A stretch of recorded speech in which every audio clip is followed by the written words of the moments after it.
Hey dudes. So my normal face cam has been malfunctioning. So we're back to the old cam.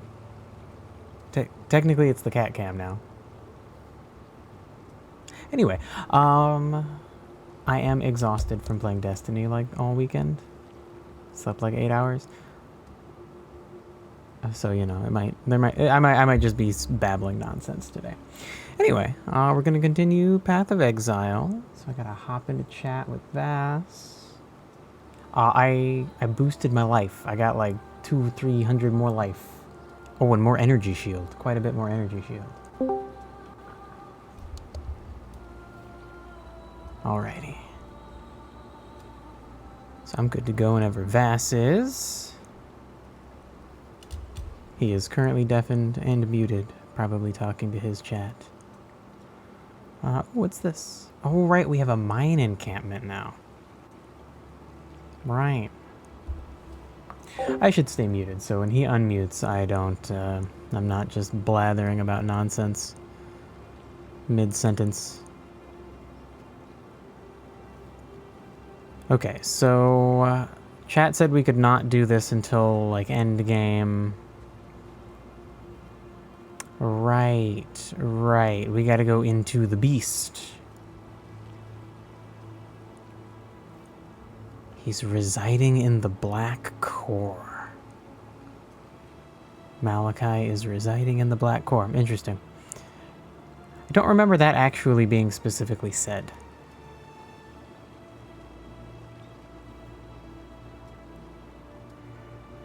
Whoa, we need 3 of Malachi's organs.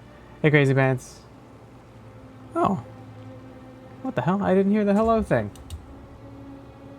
Maybe my volume's just too low? Son of a bitch. You neither. Oh no. Oh no, Sammy. Hold on. Let me just trigger one. Hello there.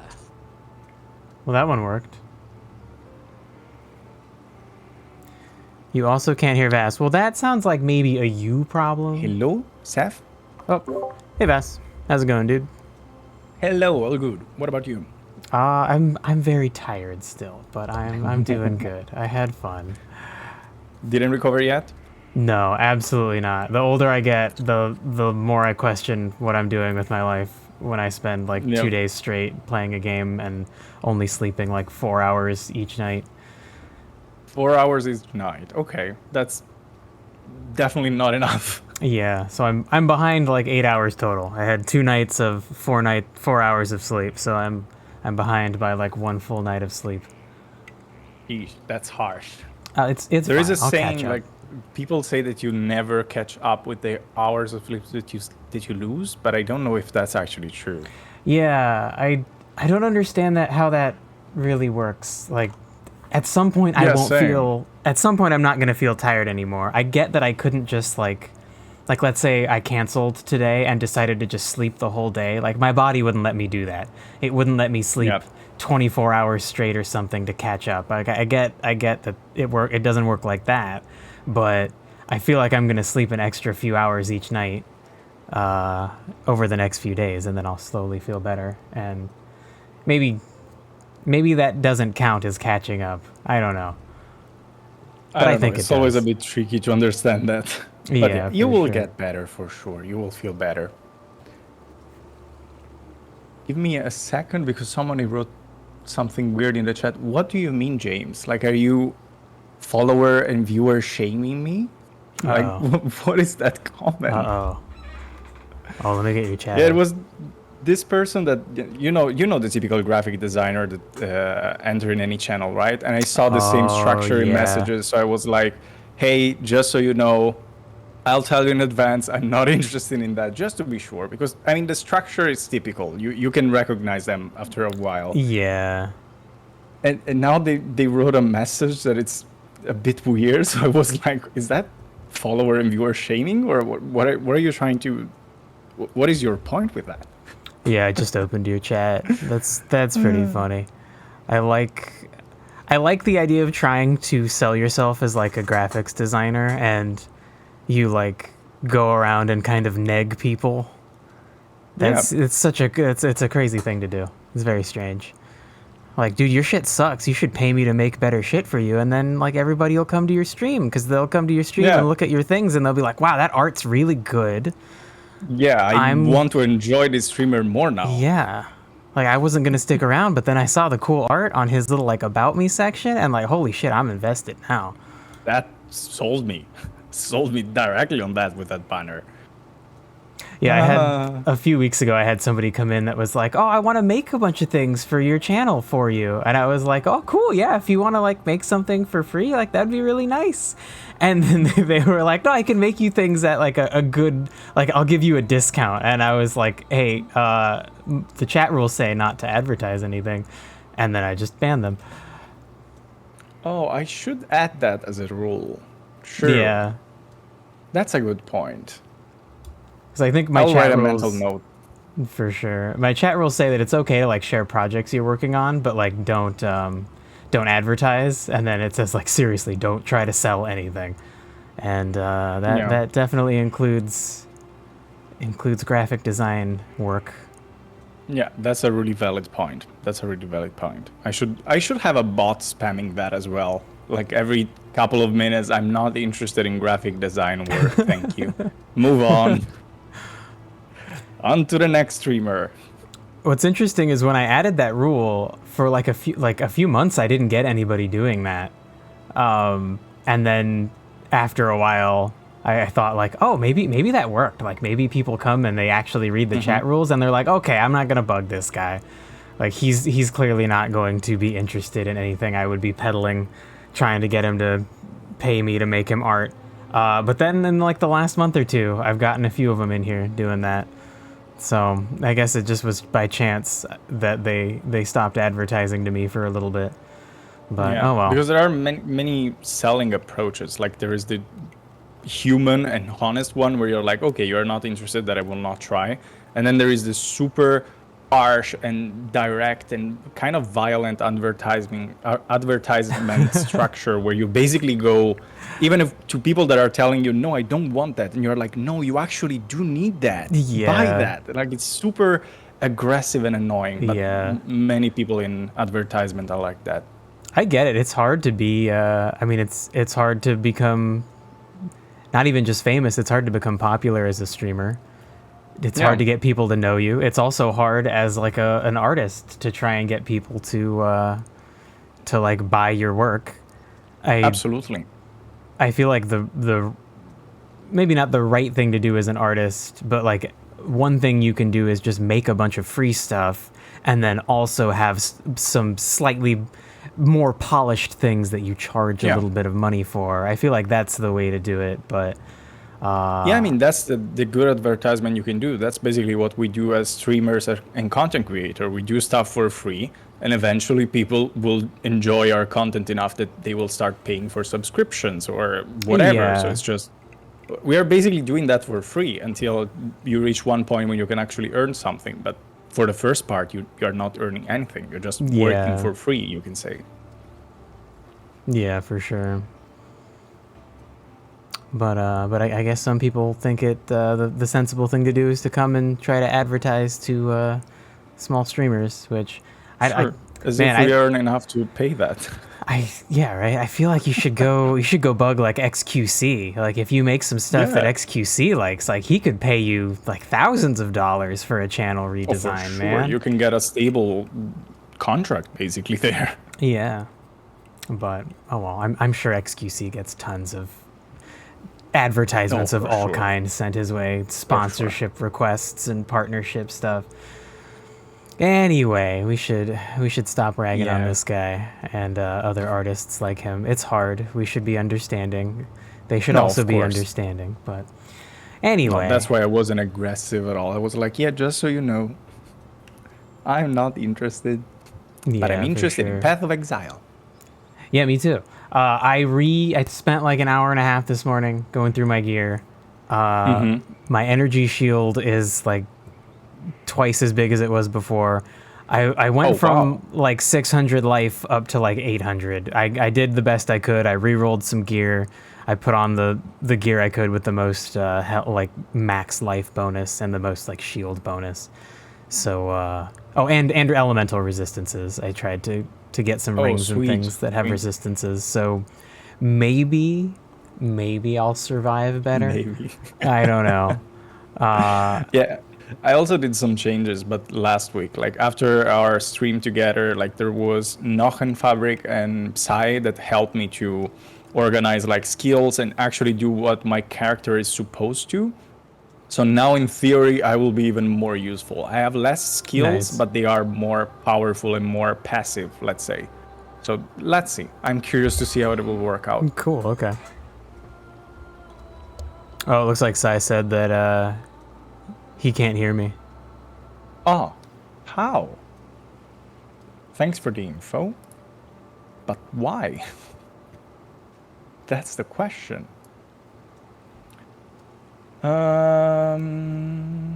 Did you mute your Discord source?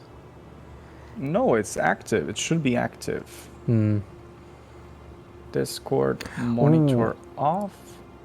I had a problem once where one time I had added Discord into my chat so that or into OBS so that while I was streaming like Destiny, you could, anybody who watched recordings or the stream could hear my the other 5 people in my fire team while we were figuring out how to beat the raids. And then one of the it worked fine for like 3 or 4 raids. And then one of the times it just didn't work anymore, and I went to check it out. And when I looked at the like Discord audio source in OBS, I went and looked at it, and there were 2 different Discord.exes in like that in the like list of programs that OBS could choose to listen to, and I had one of them already on the list, and then I added the other one, and then it started working fine. So I think Discord at some point, like, they split up the noise of people talking in chat and the like sound effects that play. But previously at some point they were one like source. I just realized that. Now it's working apparently. Okay, so I was going to say there might, even if you have one Discord EXE being listened to, you might have to add a separate one to also monitor so that they can hear both like me talking and any of the like sound effects that Discord makes.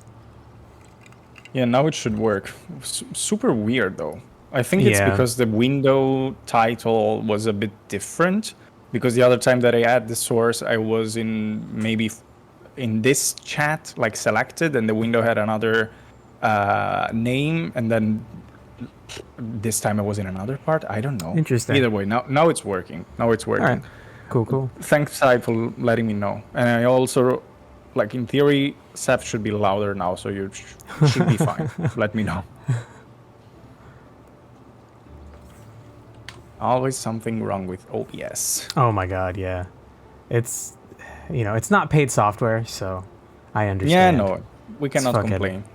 It's hard to get shit right, man. And even software that people pay for, like my girlfriend works for a software company, and her job is like customer service, and she's just like constantly there's thousands of bugs all the time, and all the people who make the software, like, they want to make cool new shit. They don't want to go back and fix all the annoying bugs that are hard to figure out, like what actually causes them. And that software is paid. Like, people pay lots of money to use her company's software. Yeah, but bugs are everywhere.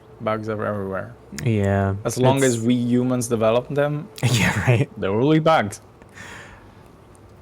Okay, so we need to go back. I'm sorry I had to end at an inconvenient point, but we need to go back into the beast, right? Yes. To Malachi's, like the Corpus Malatrus. Yeah. And we should have a waypoint there, actually. I only have a waypoint at the crystal veins. I think I still had your chat window open after I finished streaming, and I saw somebody say that, like, we were really close to a waypoint. Yeah. Which is brutal. Yeah, but it is what it is. It will be more interesting for this stream. Plus, not like we haven't fought through the same areas before multiple times looking for things we couldn't figure out. You went into the Belly of the Beast level 1, Yeah. right? Yes. Okay, perfect. All right, how the hell do I play this game? I make skeletons. They kill things. Forgot all right. everything already.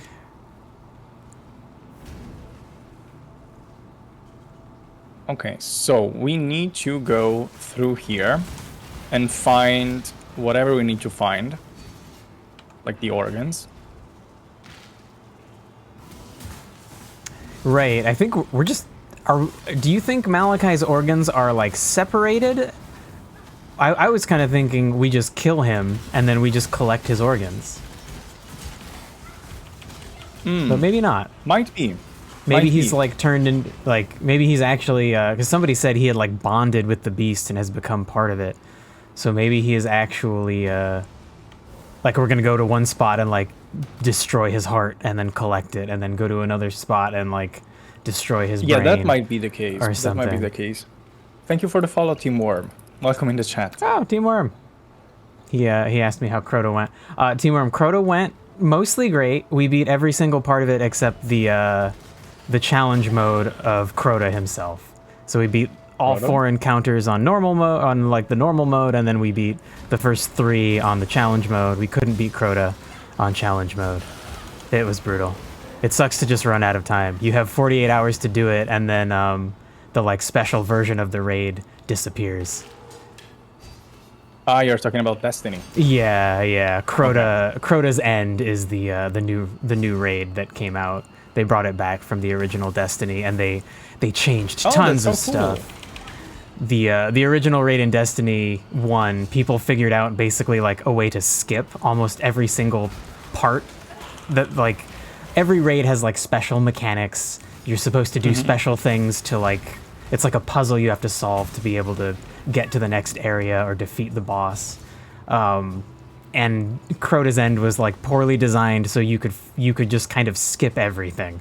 There were ways to just avoid, like there's a special bridge you're supposed to build by everybody stands on these plates as they get like attacked by enemies, and you could actually just like launch yourself across the gap and like not even build the bridge, and they like didn't realize it and they couldn't figure out how to fix it. So like everybody was disappointed in the original Crota's End because you could just kind of ignore the actual puzzle of the raid. So when they brought it back, like boy did they make sure you couldn't do any of that shit anymore. Talking about bugs. Yeah. Destiny is the original Destiny was pretty bad about that stuff, but they got a lot better with like as time went on. How long has Destiny been out for? The original game came out I think in like 2013, 2014, so about 10 years now. Wow. That long ago? Yeah, definitely. Sheesh. Yeah, the build works. It's really working really well. Thanks for that. Enjoy your cooking. That's funny. Yeah, it's really passive, like in the sense that I activate those skills and I just have those knives basically spiraling around me. And they have poison and many other things that are dealing so much damage. Crazy. And the thing is that the gems that are connected to that are like level 2 because they are new. So they will be even more powerful as soon as they will reach new levels, and they are constantly leveling up.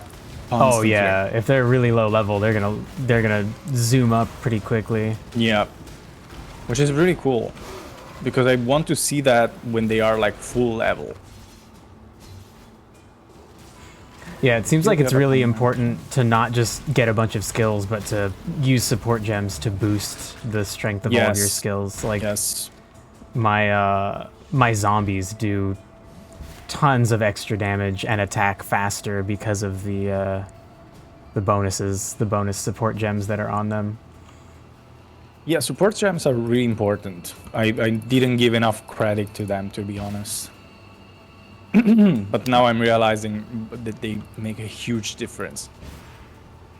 Team Worm said that the original Destiny came out in September 2014. That sounds right. Wow. I wasn't even gonna play it, but I had gotten a PS4 like by chance, and one of my friends from high school messaged me and was like, "Hey, we're all gonna play this game, and like you need 6 people to do the first raid thing." And he was like, "We need a 6th person," and I was like, "All right, I'll play the game." And it was like the day before it was coming out, and like fuck, I've been obsessed with Destiny since it came out, and now like none of those friends play the game anymore. No, that sucks. Yeah. That's always the saddest part. Yeah, definitely. Like, a lot of people didn't like the idea that they were bringing back Crota's End, but I was excited for it because I enjoyed the original Crota's End, because that was the last raid that my friends and I all did together. And we didn't figure out how to, like, cheat the mechanics. Like, we actually tried to solve the puzzles the way they intended, and it was really fun. Yeah, of course. If you play the game how is it intended to be, even if it's glitched, like you don't even realize that, of course. Yeah, yeah. But then somebody on the internet figures out like, oh, hey guys, you don't even have to do this thing. You can just shoot yourself across. And then like everybody does it. Nobody wants to do it the fucking hard way. And then they complain. Yeah, yeah. Like, oh, Just it's not don't do fun. that. Like, yeah, just enjoy what is it. the But problem? dude, there is something about like if you give people like loot, if you give them rewards for playing a game and you don't just make it about fun, like holy shit, people just they don't even want to do the fun part to get the loot. They just want the loot as quickly as possible. Yeah, it's addictive. Yeah, it's like just something about human psychology. Like because you want the reward. Yeah. You don't want to, like, if you can have directly the reward, why not? It's just crazy that like if getting the reward is fun, you'd think that humans would also enjoy the act of getting the reward, but so many of them will just be like, no, I don't care. I just want the reward. I can just have the reward. Yeah, just give it to me. I don't. It's like, but like, why do you even play the game? Don't you like shooting people and using your magic powers and like working together with your friends to figure things out? And like, rewards are better. Right? Yeah, it's like they only play the game because it's fun, but then they'll skip all the fun parts to get stuff. It's so confusing. It's kind of counterintuitive, but it makes totally sense once you think about like the psychology behind that. Like, task and reward processes. Like, it makes perfect sense. You just want to save energy, even though it's stupid because it should be fun. But still, you just want the reward, basically. That's why I think speedrunning is such a huge thing, because you want the reward of finishing the game as fast as possible, so that you can have, like in that case, the reward is even considered like being a good player and all of the things, but it all starts from the idea that you want the reward as fast as possible. Yeah. Because we are just addicts for dopamine. Speedrunning's interesting though, because there are like, I feel like speedrunning is a good example of, it's a good example of people just kind of trying to skip stuff to get the reward. Like there's a way that you can beat The Legend of Zelda Ocarina of Time by like you just rush to the first boss and you like do some weird bullshit where you like pause the game as you go into the first boss's area, and then the game gets tricked and thinks you're at end credits, and then it's just like, so okay, you win. But then there are other speed runs that are like crazy challenging to pull off, and so it's like some speedruns it's about skipping the hard stuff, and then other speedruns it's about like doing some extra crazy hard stuff to get through the game faster. I like those. Interesting. Yeah, I think those are the ones that are fun to talk about or to watch. There's a YouTuber. Yeah, because there is an actual skill behind that. Yeah, like, exactly. So much skill in learning those things. Like I love watching Small Ant. Yeah, Small Ant's really cool. It's interesting that he started with like so much Pokemon stuff. Yes. And I think he still does a fair share of Pokemon stuff, but he has expanded quite a bit to all sorts of things. Yeah, at this point, I mean, you don't have many things you can do with Pokemon, especially because speedrunners are mainly with Pokemon Red and Blue. So, of course, with that game, after so many years, at one point you just finish the thing you can do. Yeah. Oh, we have to fight her again. Oh my god. All right, because we didn't complete that. Like, we completed that, but we didn't reach the... the waypoint. Oh. Sorry, dude. Oh my god. Okay, lady. Okay, That's... okay. I forgot about the damage. Oh, I should just teleport through it, honestly. Yeah. Well, I haven't died yet, and last time I died like 5 or 6 times, so I think... That means that your build is working. I basically have like twice as much... Not twice as much health, but... Oh, that's... Okay, I finally got hit twice by that thing. Same. Whoopsie. Fuck. Bro, that thing fucking hurts, man. Alright, well now I'm dying a bunch again. I think I'm lagging in the server. Oh, it sucks. Because it feels like my controls are not responsive. Maybe it's because she's making me slower, or maybe it's just the connection to the server. Be. I'm not sure. But we should be able to defeat her. Like, I see the life is going down so fast. Yeah, she's almost dead. We just need to survive a bit. Just a bit more. Oh, okay. I'm here. I also got a talent. A talent? I got a talent that turns 40% of the damage I take. Instead of taking it away from my health or my energy shield, it takes it away from my mana. Ah, so you basically have more HP than you actually have. Yeah, but then it means I am eating through my mana quickly. But that's fine, I have a bunch of mana flasks, so it'll, should be fine.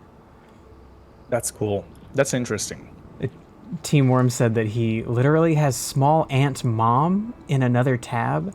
Team Worm, is that a typo, or does Small Ant have a channel? No. The small mothers of Small Ant has a channel and she streams. Oh, I also thought it was fake. That's adorable. Right? And they raid each other. That's like cute. When Small Ant finishes, he usually raids his mom. Oh, that's fun.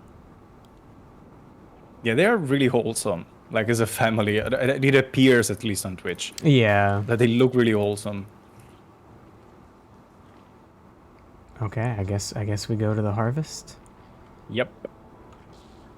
Let's see how far away was the thing. The waypoint. I don't remember the name. Waypoint, thanks. Whoa.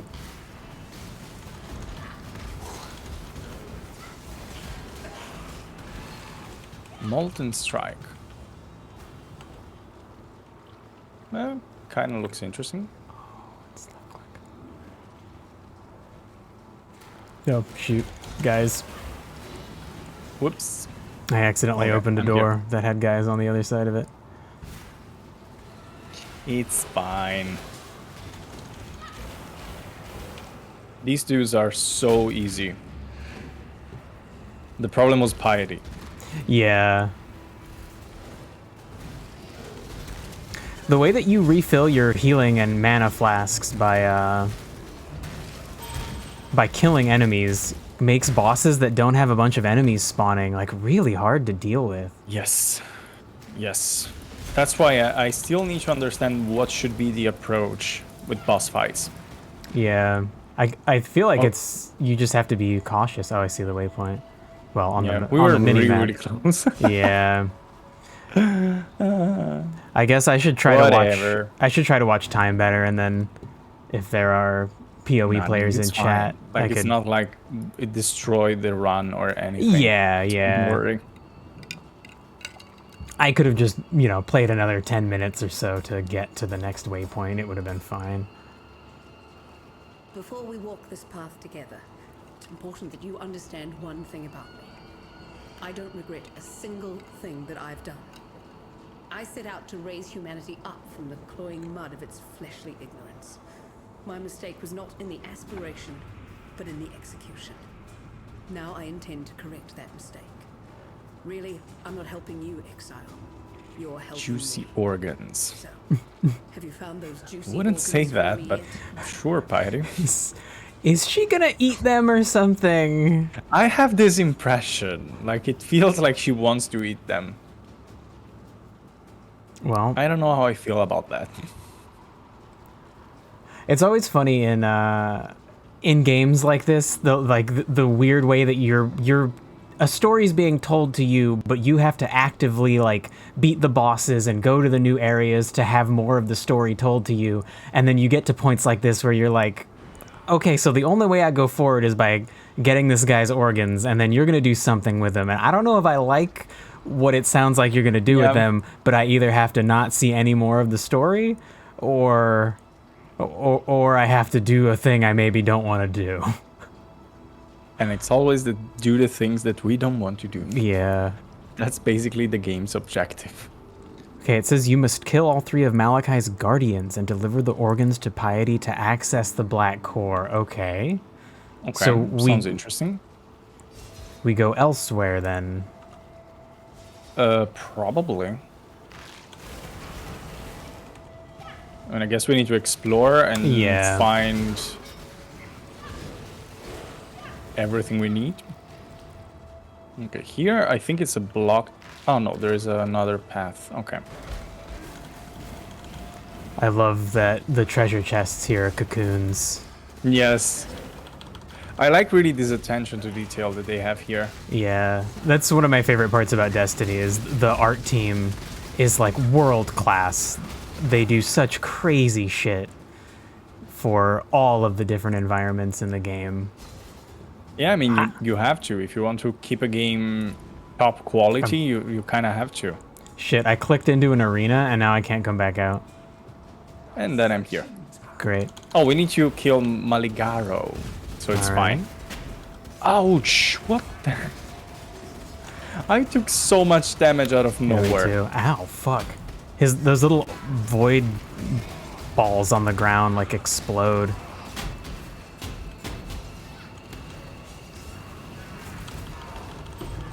Okay. Oof. Okay. I was really close to die. I haven't got an achievement. Yeah. It disappeared too fast. I don't know if it was just for killing this guy or if we killed him in a special way. No, I think it was just kill Just for killing him. Maligaro. I think it was just that, the objective. Crazy Pants and I play Genshin Impact, and there's all sorts of bosses and lots of achievements for beating them, like without doing certain things, or while doing certain things, or only doing certain things once. So you can replay like the boss fights. Yeah, well. It's a game designed around farming for random gear, so you're gonna replay them a bunch anyway if you're trying to build a character that needs something from them. But it's always funny the first time we fight a boss and we'll get an achievement and look at it and it's like beat the boss while like without doing this thing, and like we're like, okay, I guess we did a good job then. Thanks for the achievement. Like beat this boss without this thing exploding or before he can do this thing, and we're just like, oh, yeah, okay, we killed him pretty quick, I guess, and he couldn't do the thing. Pro Great. gamers. All right, here's a new arena. Okay. Doedre. Whoa. Or Dodre. What the hell is that? A large lady. Dark Tongue. She has like she has multiple circles. There's like a purple circle and a red circle of like runes. Yeah. Oh, and an orange one. Oh my god. I don't know if we're supposed to stand in them or not. I'm not sure. I'm trying to understand what I should do because I'm taking so much damage. Shit, she's coming after me. Okay, I guess I can just run around her and I should be she's fine. Almost dead. Oh my god. Okay. Cool. Yeah, Malachi's it was just lungs. kill Malachi's part, like normal. Yeah. Normal thing, nothing crazy.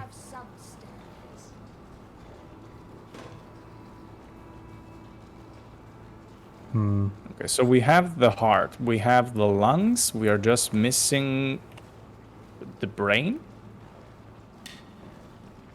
I'm just guessing. I don't even remember which are the parts that we need. I was gonna say I don't actually remember either. I think we didn't receive that information. Yeah. Those seem like the most important things. Yeah. Whoops. Okay.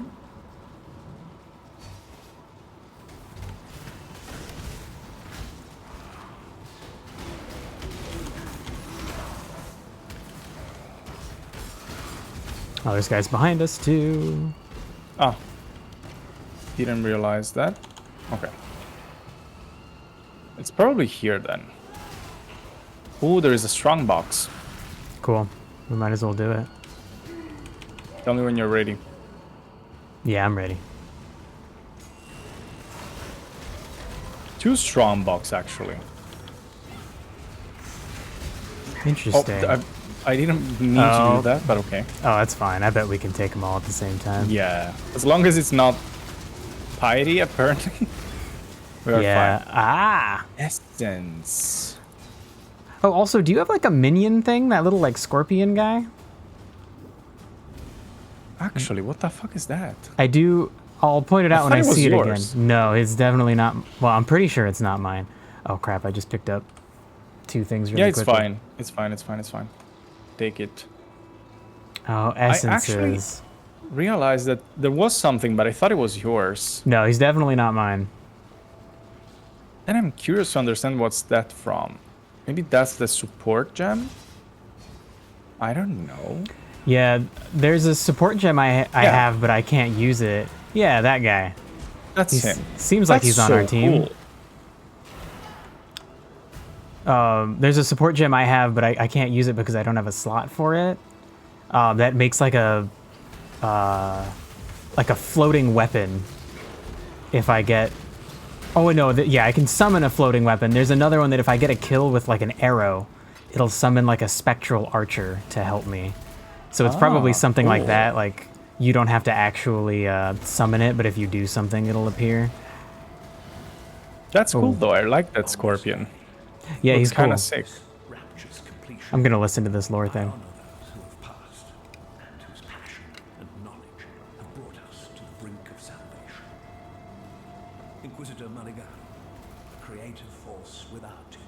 Oh, this lore thing explains all the different people we're killing right now.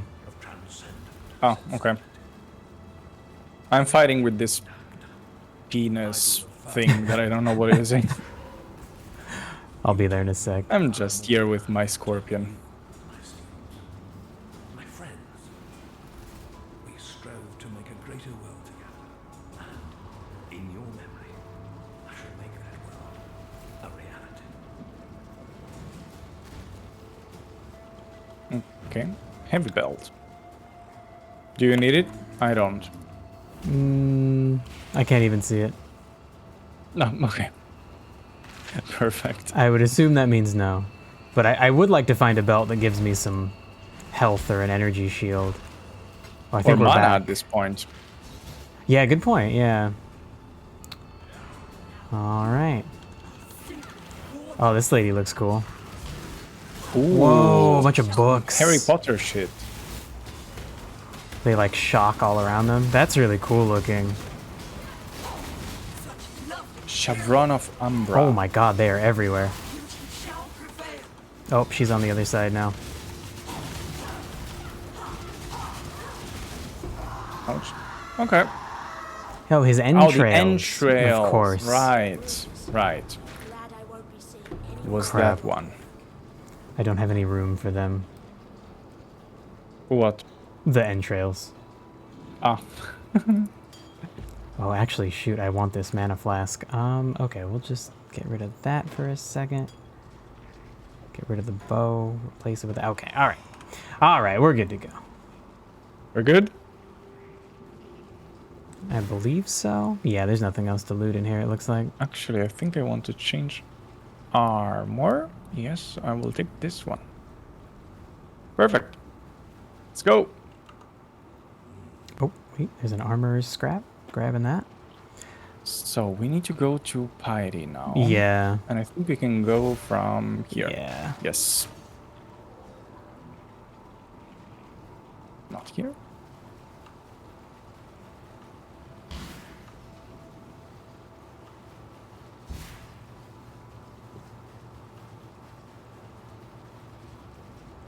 Okay. You've come such a long way since we first met in Axiom Prison. I was that close to snuffing you out then and there, sister.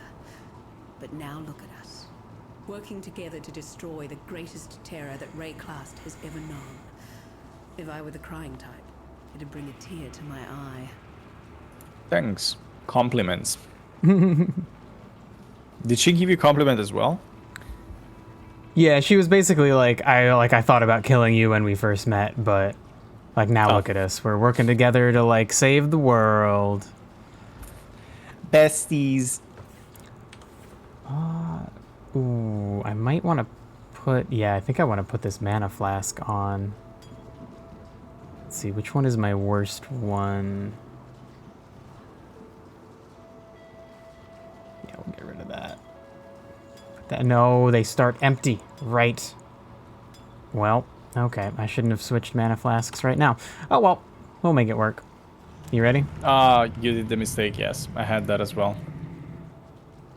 Oh, Piety is here she's, in red. You and I are about to create the most beautiful of nightmares together. Will you go to bed now, little girl? Or do I need to tuck you in? Now, Exile! Oh, cool. He's all, like, freakish looking. Yep. I didn't expect him to be so human-shaped. After losing all those organs, yes, it's a bit weird. She said to kill her.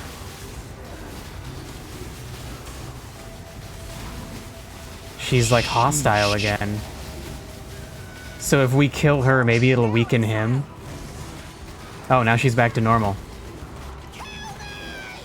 Oh, now we need to kill her again. Okay, so she freaks out a couple of times, then we need to bring her back, basically, and then we can move on. That's a very Destiny thing, helping people by killing them. Poetic. Oh, she's dying. Where did he go? This is what I get for trying to be a bloody hero. Who'd have thought you'd be so suited to the role? I was convinced I'd made a fatal mistake in sparing your life in Exile prison. Fatal, yes, but a mistake? No. Go now, sister. It's up to you to teach Malachi the true definition of nightmare. Okay, I guess we're going in. I hope you can listen, Piety. That'll make it even more fun. Interesting. Well, it sucks Piety died So- after she realized that she wanted to be a hero, not a bad person. Yeah. Yeah, well. For once. It is what it is. All right. Okay, then we go. Let us see if you truly understand what it means to be nightmare. Oh, he I don't know teleports. if I want to understand that. Right. Crazy Pants said that the way we're collecting all his organs reminded her of. Oh, we can walk in the weird blood. Okay. We can? Yeah, only a little bit though. I thought it was a wall, but we can walk onto it a little bit. Oh god, I'm in a bad spot. Yeah, because I'm killing the heart of the beast. There are some things on the side Yeah. that are probably fueling him. Shit. Come on, Malachi. Where is Come he? on. Down at the bottom? Yeah. Don't hurt me. Fuck. Every time I try to walk away from him, he just teleports over to where I am. Yeah, he's teleporting really fast. Ouch. Oh, and we That can't was painful. we can't hurt any of the extra enemies until they're actually inside the arena. We can see them like walking in. Oh my god. I didn't even realize they were there. He just killed me real quick with his weird little tentacle arms. He gave me a lot of damage. Oh my Okay, god. okay. That's scary. Fuck, bro. Okay, Malachi. Let's be chill. There's no need to be that angry. We just want to kill you, like not a biggie.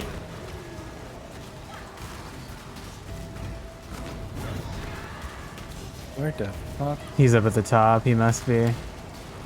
Yeah. Ah, crap. Crap, crap, crap, crap, crap.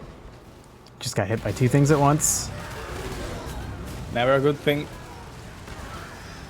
Okay, we're getting there. It's not that He's far up away top. anymore. Yeah.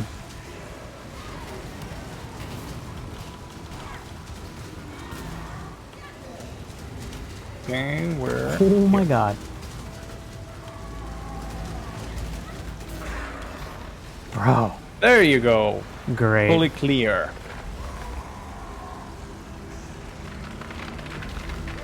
Well, it sucks at least on my screen, his cool death animation is blocked by all the loot. Yeah, same here. Unfortunately. GG, thanks. Yes, we did it. We did. We killed Malachi after all the time hearing about him. What is happening on the sides? Like, what is all this bleeding? Dude, I feel like now that we killed him, like, either the beast is going to die, or maybe we're inside, like, the beast's heart. And this is just, like, blood pumping around. I don't know. It's fucking weird, man. Maybe we should just dip out. Well, I want to look at the loot, though. Oh, no, there are things on the side. There is the teleport, but there is also another thing here. The black core. Wasn't the black core where we came from? I think that's where we were before. So if I go here, I will go up. Okay, that's a rope to go up. Okay. Weird. It's weird they would even let us turn back around. Like, yeah, I don't right? even think we really would need to, but sure.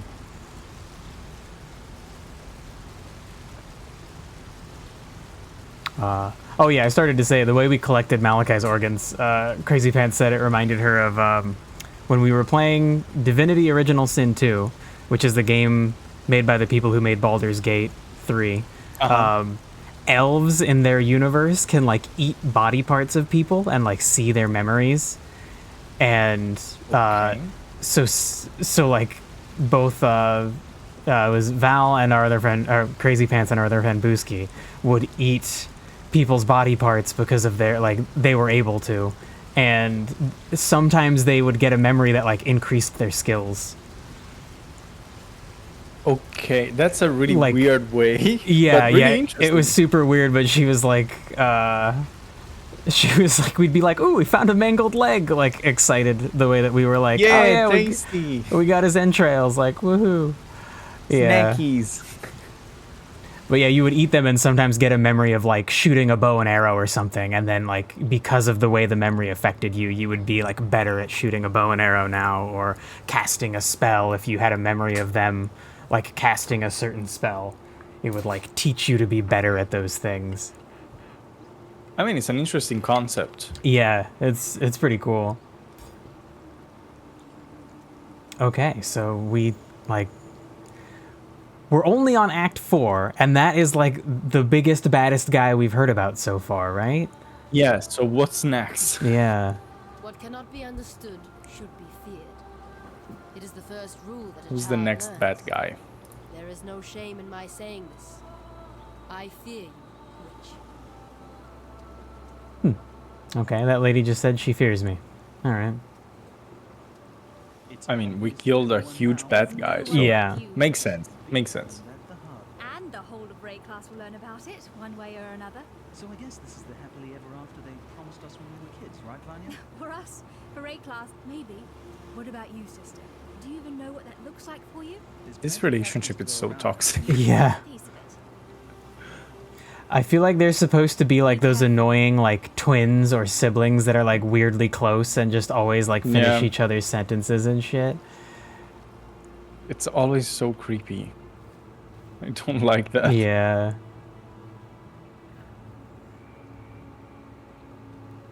The little girl walked into a dark, dark cave. The little girl met a dark, dark beast. The little girl ate its dark, dark heart. My Malachi is dead. I knew it, felt it, understood it the moment you struck the final blow.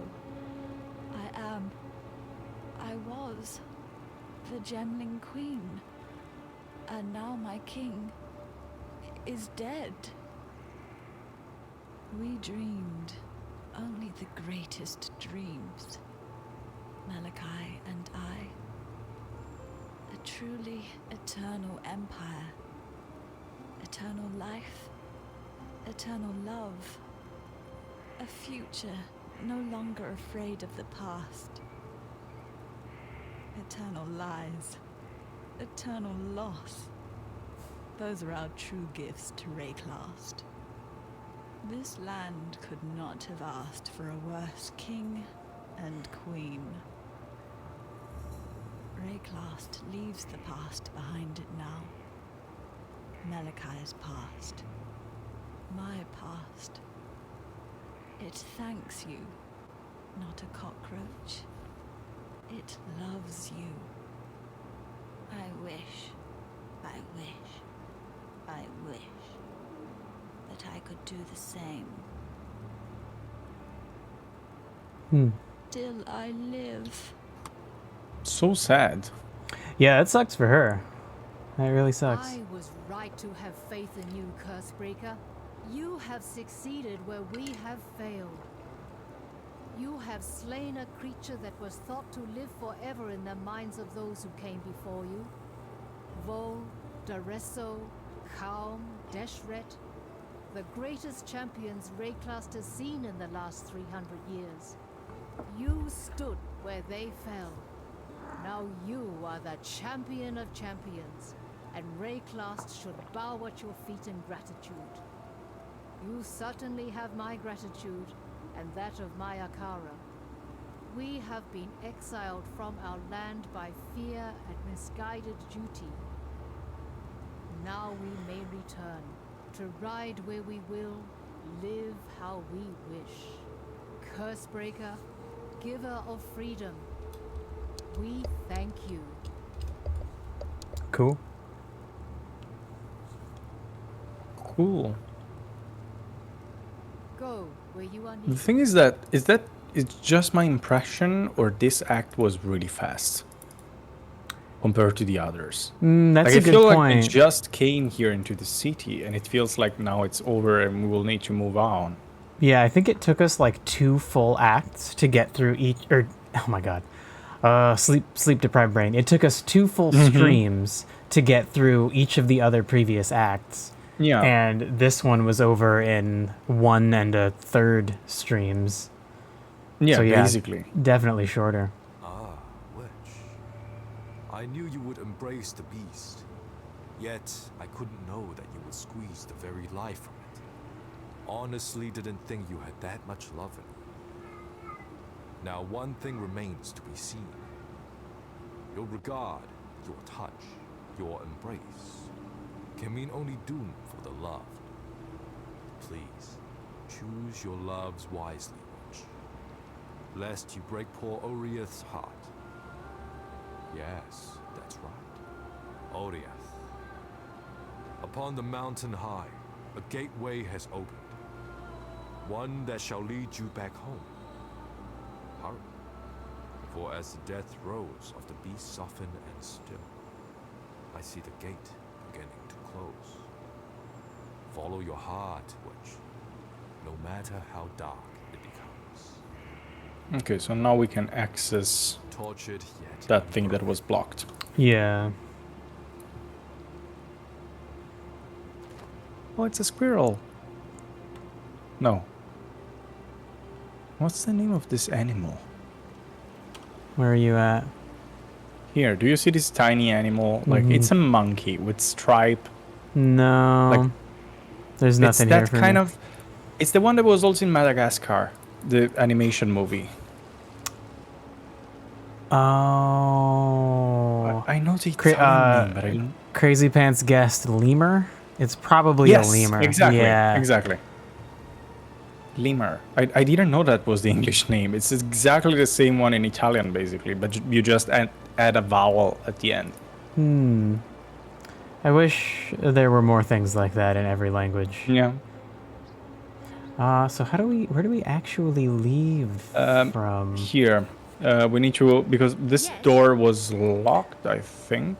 No. Oh, wait, one sec. Let me sell some of the stuff that I'm not going to use. Yep. Oh, It's on the top of the city, I think.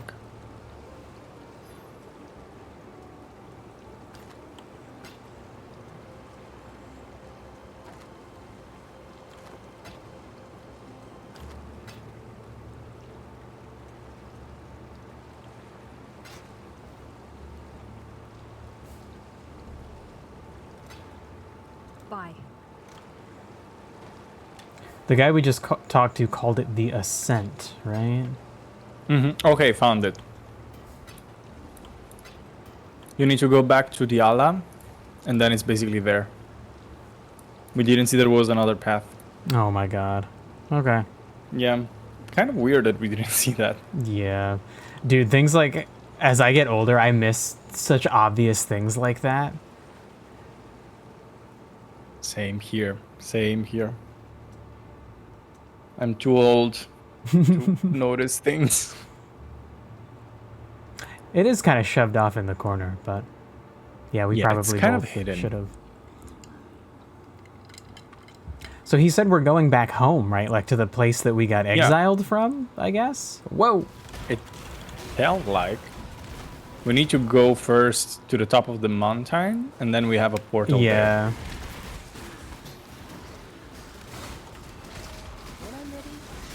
Easy mobs compared to Malachi. Yeah.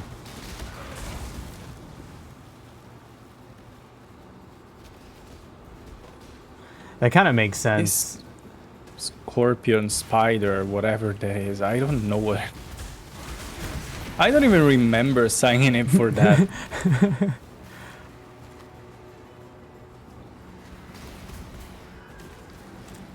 It's a cool. His attack animation is really cool. The way he just like shoots multiple, it's like really a volley off of his tail. It's fucking cool. But it bothers me that it just appears, and I didn't even know it was there. I thought it was yours, and then I thought it was an enemy. So I was really confused. Yeah, I thought it was an enemy at first too, but then I couldn't attack it or hurt it. So I was like, okay, it's probably something since you changed your build.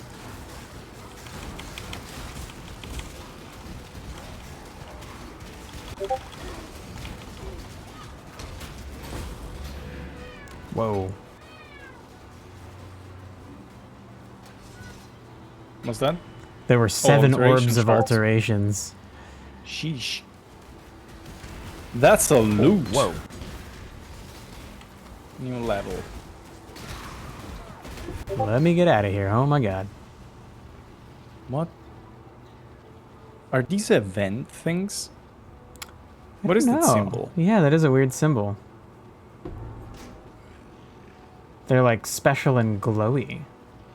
Yes. Cool. Maybe it's a new, like a new rarity of stuff. Maybe. Well, Interesting. might as well pick them up. Sure.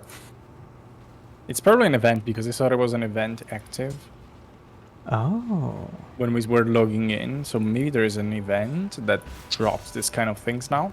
I kind of thought the I don't events would only be for the like current league that's going on. Yeah, I thought the same, but maybe it's not the case because that's a new rarity.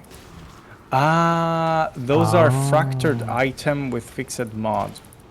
Okay, so they're not random. Those are a different type of item, probably. That's kind of cool. I like games that God, again, Destiny does that stuff. There are some items that drop that are always the same, and then there's some items that drop with like random different abilities attached to them. Mm-hmm. Yeah, it's always nice to have that randomness. Yeah. Do we? No, okay, we haven't been down here. Oh, bunch of dudes. Oh no, I went into more dudes. That was a mistake. So many. So you can craft them like you want, and that modifier will stay there. Okay.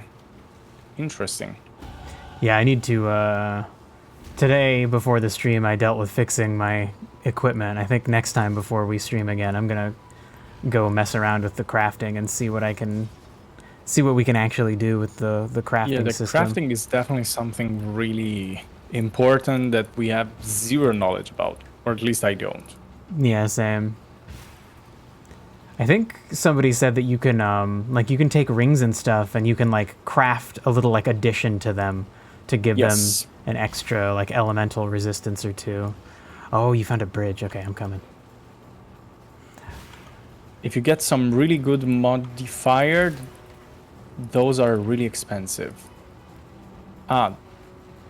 So that's the random part that you were also mentioning, Seth. Like you have this random modifiers that you can find, and if they are really good, then it becomes a really rare item because that one will stay fixed even if you try to change the other things of the item. Okay. Yeah, a mod that lets me add more life to a piece of equipment sounds nice. I like this gambling part. It's basically gambling. Oh yeah, I think that's definitely one of the reasons that I enjoy loot-based games. It is really fun to like defeat a boss over and over to try and get like that super rare item that comes from them. The level of satisfaction you get after that is like crazy. God, again, Destiny does a great job with that stuff because each raid usually has like there's a special type of loot called like exotic weapons and armor, and you can only have one exotic. You have 3 different weapons equipped at all times, but only one of them can be exotic. And with armor, you have 5 pieces of armor on, but only one can be exotic. And each exotic weapon and exotic armor does a very unique and special thing. There's a grenade launcher from one of the raids that I had to beat the raid like 60 times to get it to drop finally. And it's a grenade launcher, but the grenades that you shoot like cling to a wall, and if you shoot 2 grenades close to each other, they string like lightning between each other. And you can shoot out up to 6 grenades, and they just like they constantly like pulse lightning connecting between them, and it does tons of damage to enemies. It's so much fun to like stick the grenades from that gun onto enemies, and if they're close to each other, they just keep like shocking each other over and over. I'm frozen. So basically, you need a degree also for Destiny. Good to know. But yeah, there's tons of fun, unique pieces of equipment like that are really rare or difficult to obtain. Some that just have long quests that take a while. Some that are just a really low chance to drop from certain bosses.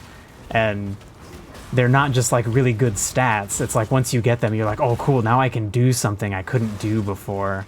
You get like a new gameplay they are loop game to play. changers. That's cool. I like these things because they make me really addicted to the game. Yeah.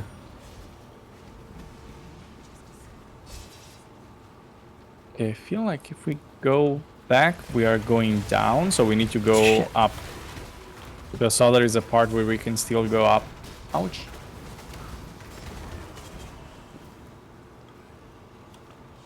Spear butcher knife. Okay, I'll take it. Room dagger. What does room dagger mean? It might be that dagger meant to have rooms? Ooh, yeah, I don't know. Sounds interesting. Sounds mysterious. Team Worm said that in Borderlands 3, like later in the game's lifetime, they made a bunch of loot that used to be really rare, much more common, and he said he farmed a bunch of it, and then he just never played again after that. It was just for the sake of having the loot. That's a hard thing about games is like if you give people too much stuff too quickly, then they just feel like they got everything and they don't want to play anymore. Yeah, it's always so hard to balance that out. Like you need to give enough, but not too much as well. But not too little, because otherwise it's annoying. Yeah, it's like that perfect balance that like you need people to feel like they're getting new fun stuff and making progress, but not that they can just easily get all the stuff and then be like, well, I don't care about playing anymore. I have everything. It's a hard science. You need to find a really good mix to do that. Destiny had that problem early in its life. You could get everything, but now they've done a good job of adding all sorts of like fun little extra challenges, and you just get like some cosmetic gear for it. How the hell did you get up there? I can't. There we go. I honestly don't know. I tried. Captain Tavares.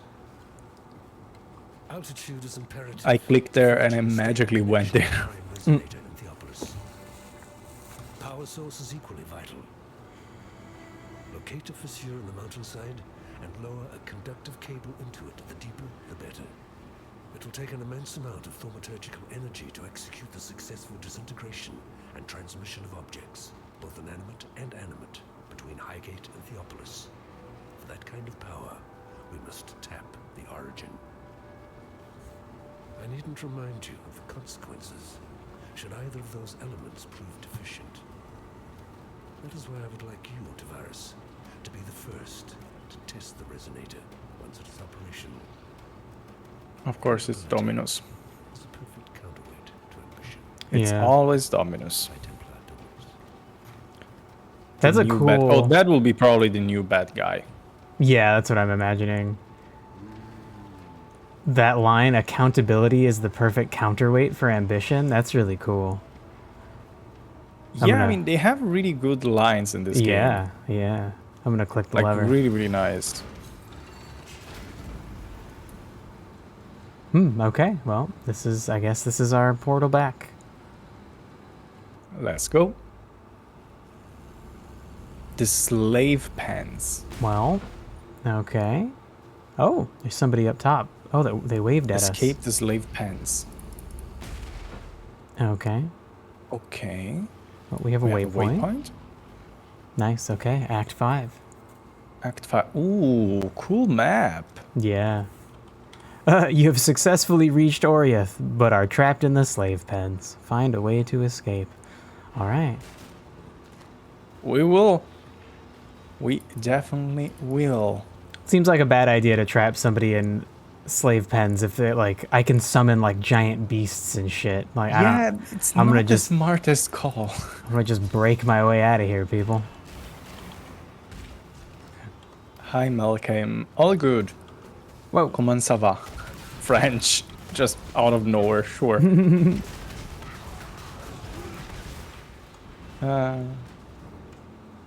We have Americans in chat. They don't understand any other language other than English. It's a joke. It's a joke. Yeah, I wouldn't be surprised if Americans were least likely to speak a second language. Maybe British people too. British and Americans can kind of just ride on the fact that lots of people learned English to speak with them. If I don't remember wrong, I think I saw a statistic at one point where English-speaking country, they have the lowest level of multiple language known by people. I mean, it makes sense if you think about it. Everything is in English, so you're not even pushed or motivated to learn that language. Yeah, makes perfect sense.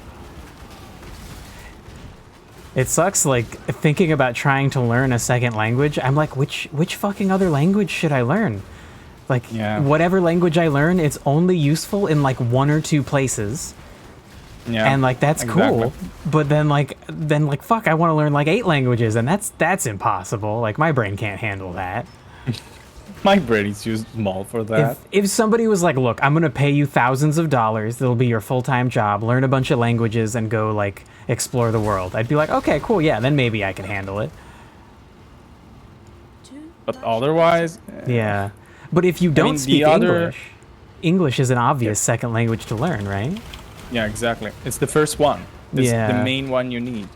After that, there is only, I think, French and Spanish. I mean, in theory, the biggest, the most spoken languages are Mandarin. Yeah, Chinese. Something else, Indian, and then English. But if we are talking about Western countries, of course, the order will be English and then French, I think, and then Spanish. I think until recently... With French, you also have Africa. Yeah, French was the second most common language to do business in. So it was if you want to do important things in the world, learn French.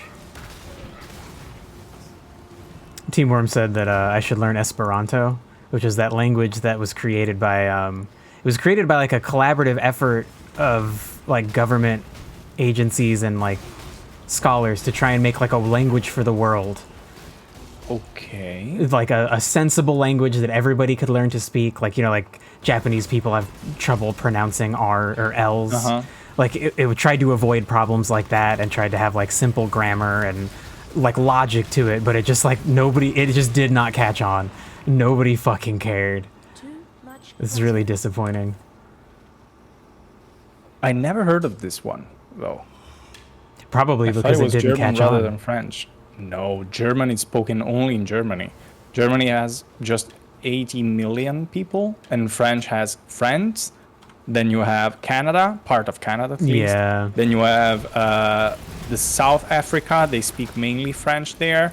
So you have many more countries that speak French compared to German. And it can be hard to like, it can be hard to keep stuff like that straight because like one country can be the size of 10 other countries as far as like the number of people in it. So it's like you have to really know that kind of shit. And like, let's be honest, like none of us know that kind of stuff. No, of course not. Like I definitely learned it at some point, like how big different countries' populations were in school. I don't fucking remember. It's not really relevant. Yeah. Team Worm said he wants to learn American Sign Language. That could be cool. I always wanted to learn. Indian is not a common language. They have almost the same amount of dialects like languages in Europe. Yes, true. But they also are required to know a basic Indian. Like they have a generic Indian, I think, that the whole country need to know, and then they have their own dialects and separate languages. I think, if I don't remember wrong. But I think, yeah, for sure, the first one in the word is Mandarin. Yeah. Or Chinese, because of by sheer number of people. Yeah. And then you have the other, like the most useful ones are the one that you can use in multiple countries. So of course English will be the first one, and then you have French and Spanish in order, because you have multiple countries you can interact with. I think the other argument is as a second or third language, learn the language of that people around you are most likely to speak. Like I live in California, and there are a lot of people that speak Spanish here. Yeah, of course. So learning Spanish would be helpful. Also, do people just like my grandmother, like I have a lot of like Mexican and Spanish blood. I don't know, DNA. My ancestors were Mexican and Spanish, and then like a little bit Irish. But like my grandmother spoke Spanish, and when we would go to like restaurants and the server or the cashier was Spanish speaking and she would speak to them in Spanish, they fucking loved it. They love not having to like speak English. They like don't, because like a lot of them don't speak English well. So the moment they were like, oh shit, I can talk to you in Spanish, like all right, they would be like so much more talkative, and like my grandmother would joke with them, and then like whenever we'd go to like Taco Bell, she would just chat up all the people that worked there, and she would order like a tiny like nacho plate and would get like so much extra crap piled on top of it because they just liked her as a person. It was pretty funny. Yeah, it happens so often when you are living abroad and you find people that speak your same language. Yeah. Because it's like this sense of camaraderie that you're like, oh wow, we are from the same country abroad. We are friends. Like it's this weird feeling that I cannot even really describe. I think you understand that. Like for example, if you are out of the USA and you find Americans, you're like, oh, Americans, and I don't know, you feel that maybe.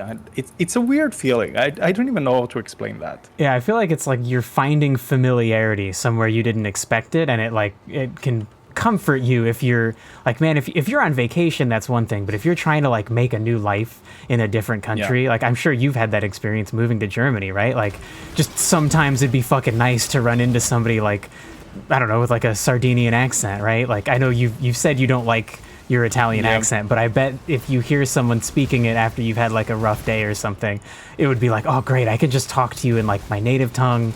I don't have to fucking think about it. It's cool. It's definitely something that makes you feel like you are at home in some way. Yeah. Even though I don't like Italy or Sardinia, so I tend to avoid them. But even when I try to avoid Italians because I have bad memories about Italy or Sardinia, whenever I hear Sardinian here in Germany, in Berlin, for example, and it happened to me quite often at this point, this instant feeling of, oh wow, I'm back home. Even though I don't like that place, but it's still, my brain is like, oh, home, nice. So it's kind of reassuring in a sense to feel that. Yeah, definitely. It's so interesting. Oh, we have people to talk to. Is this the new like town, the new like waypoint? What is this place called? Probably. The Overseer's Tower. Ooh, okay. All right. Time to talk to people. After everything I've done, it took an ordinary outfit to get these slaves up off their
smiting my people with self-righteous fury.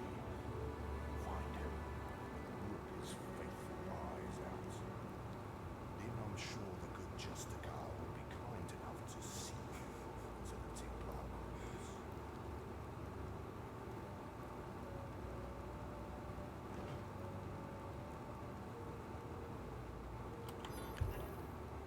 Like the joke. Yeah, some good dark humor at the end there. Love that. That's me. So we need to kill Julius Curtis. What was the name? Justicar Casticus. It's on the side of our screen. It's there. That's, yeah, I was looking for it and I didn't see it. Justicar Casticus. Okay. So then it seems like we've come back to our homeland, I guess, the place we were exiled from. Mm-hmm. And like, so here's the weird thing. Like, it feels like the guy that kicked us out, Dominus, like clearly he was an asshole and probably deserved to die because he's like doing fucked up things. And now we've come back to our homeland, and like I guess we're gonna help these guys kill a bunch of the Justicars, the Templars that are in power, because they fucking suck. Sure, great, let's do it. But like, it still feels weird that it seems like we did a bunch of bad crimes that made, like, when Dominus kicked us out of our homeland, it kind of feels like, yeah, I mean, we deserved it. Like, Dominus, you sucked. Yeah, but there like, was also, a reason, obviously. Like, yeah, I feel like this game would be way better if we were like falsely accused of crimes, and that was part of the story. And then he kicks us out, and we're like, well, guess what, fucker? We're gonna kill you, and we're gonna come back to our homeland, and we're gonna kill all your supporters, and like make it a good place for everybody. I don't know. Instead, this part is not there. Like, it doesn't feel like our character is like, oh no, I'm here wrongfully. I need to just clean my name. Yeah, no, they're just like, whatever. It's like, I'm a bastard and I killed a bunch of people. I guess I'll kill some more people. I mean, sure, if you say so. Exile returned. How was that even possible? Rising out of the darkness to claim the souls of our enemies, like Hinekora in the stories my mother used to tell me. Well, your divine intervention gave us just the diversion we needed to take this tower. So if you keep doing things like that, then I might have to start believing in the gods again. And thank you for finishing off that last overseer for us.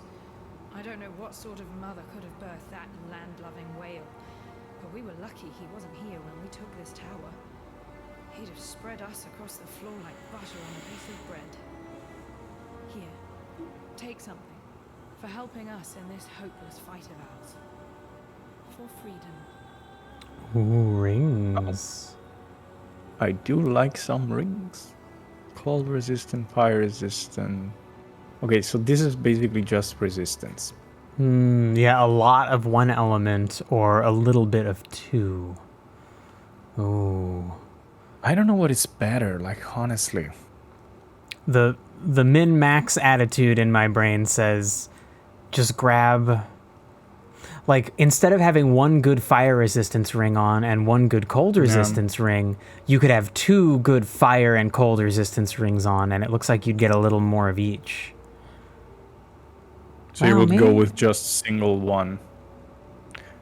The thing is that we don't have that much ring space. Yeah, even though it's stupid because we have 10 fingers. Oh my god, I have thought that shit about RPGs like my whole fucking life. Like, you're telling me you live in a world with magic rings that do crazy shit, and you're like, nah, I'll just put two of them on, that's it. Like, no. Yeah, two is the maximum. I cannot support any more because they are too heavy.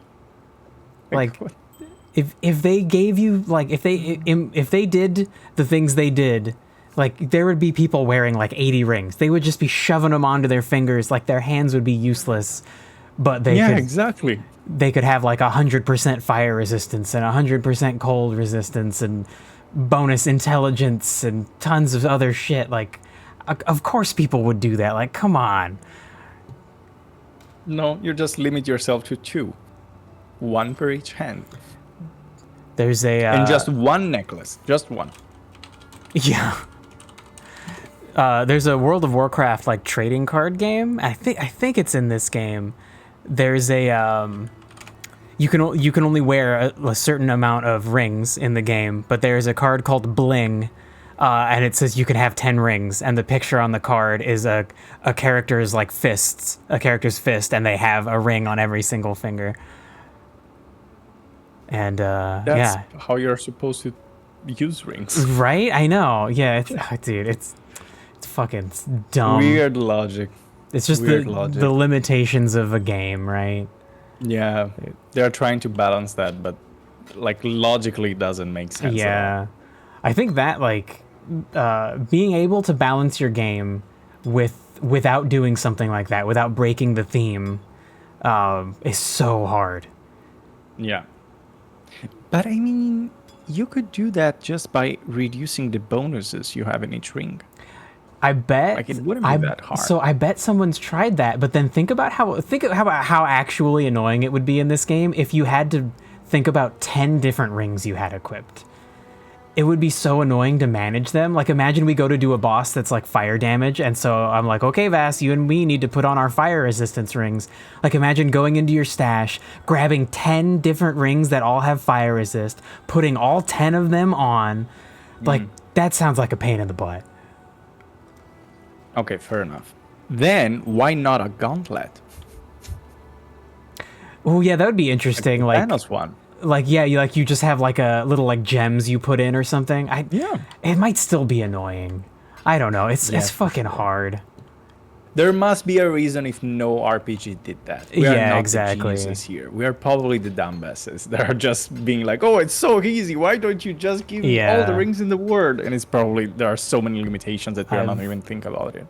I've made a few like drafts of board games, and there are definitely times when something sounds like a cool rule that can make sense. Like, yeah, why not just have people wear 10 rings? And then you go to actually do it and you try playing it and you're like, oh my God, this is a nightmare. I hate this. Why did I think this would be okay? Yeah. Fair point, fair point. Oh, I have someone else to talk to. Unlike these assorted ignorami, I'm not surprised to see you here. The beast is dead, all thanks to you, I suppose. I was listening to the beast's death rattles when these lunatics broke in, wrecked the place, and dragged me here to tend to their cuts and bruises. Thankfully, I was able to bring some of my paraphernalia with me. The balance of power is shifting in your favor, O murderer of nightmares. If I am in possession of anything that might smooth the transition of governance, don't hesitate to ask. You'll find my terms quite reasonable. Some time ago, I fabricated a device able to sense and amplify the corrupt murmurings of Rayclast, a miasmeter. I listened to those whispers for years, lingering beyond sane comprehension. And then the scream. Such profound agony that my mind was nearly sundered by its percussion. I thought another cataclysm might be upon us. But no, it was you, slaying the beast. I was witness to a singularly potent cadence. This corruption, I am convinced that it holds the very key to our human history, and with it, our very existence. Yet without the miasmeter, I'm condemned to deafened ignorance. It remains in Piety's laboratory, as long as Utula's miscreants haven't vandalized the poor thing. Find it.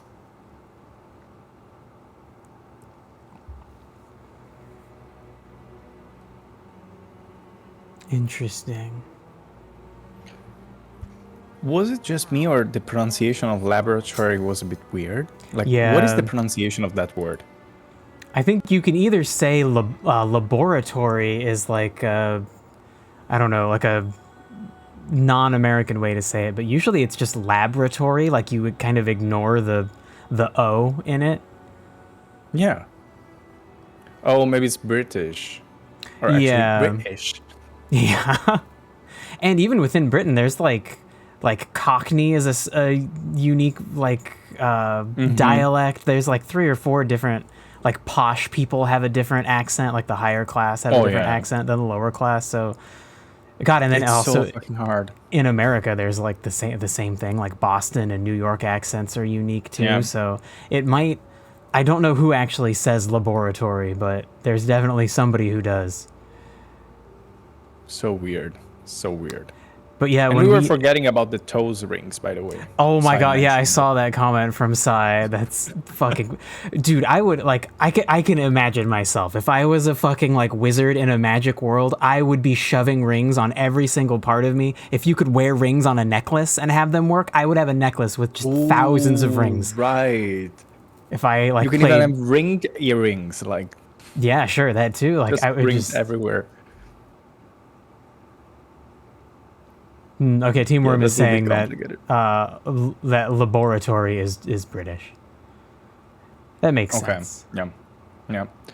Sai said it's probably Australian because the developers drew it from New Zealand, but Australian is basically British, but with a bit of an accent. Yeah, some like drift. So because... So where do we? There's so many accents. Yeah, it's crazy. We need to go to the control blocks. Yeah, it looks like the only actual way out of here, right? So yeah, we need. So I think we need to go there for sure. So we're trying to kill Justicar Casticus. Mm-hmm. High Templar Avarius, who is the source of the Templars' power. Right. So we have to kill Casticus to get into the place to kill Avarius. And then also we're looking for the miasmeter from Piety's lab. All right. I love the way that the map is a city. It looks so fucking cool. Yeah, it's really cool. It's much cooler than the other acts. Yeah, it's the maps of the other acts. Yeah. Like the other ones aren't bad, but they're just like kind of generic fantasy. Oh, actually, the map for Act 3 looks pretty cool. I was about to say that. I didn't appreciate that one while we were doing it. That's my fault.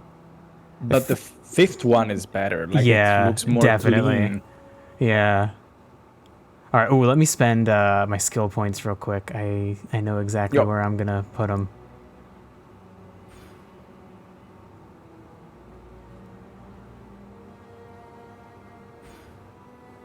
All right. I'm good to go. Coolio. I'm there. So, control blocks. Oh, what is going on here? I see electricity.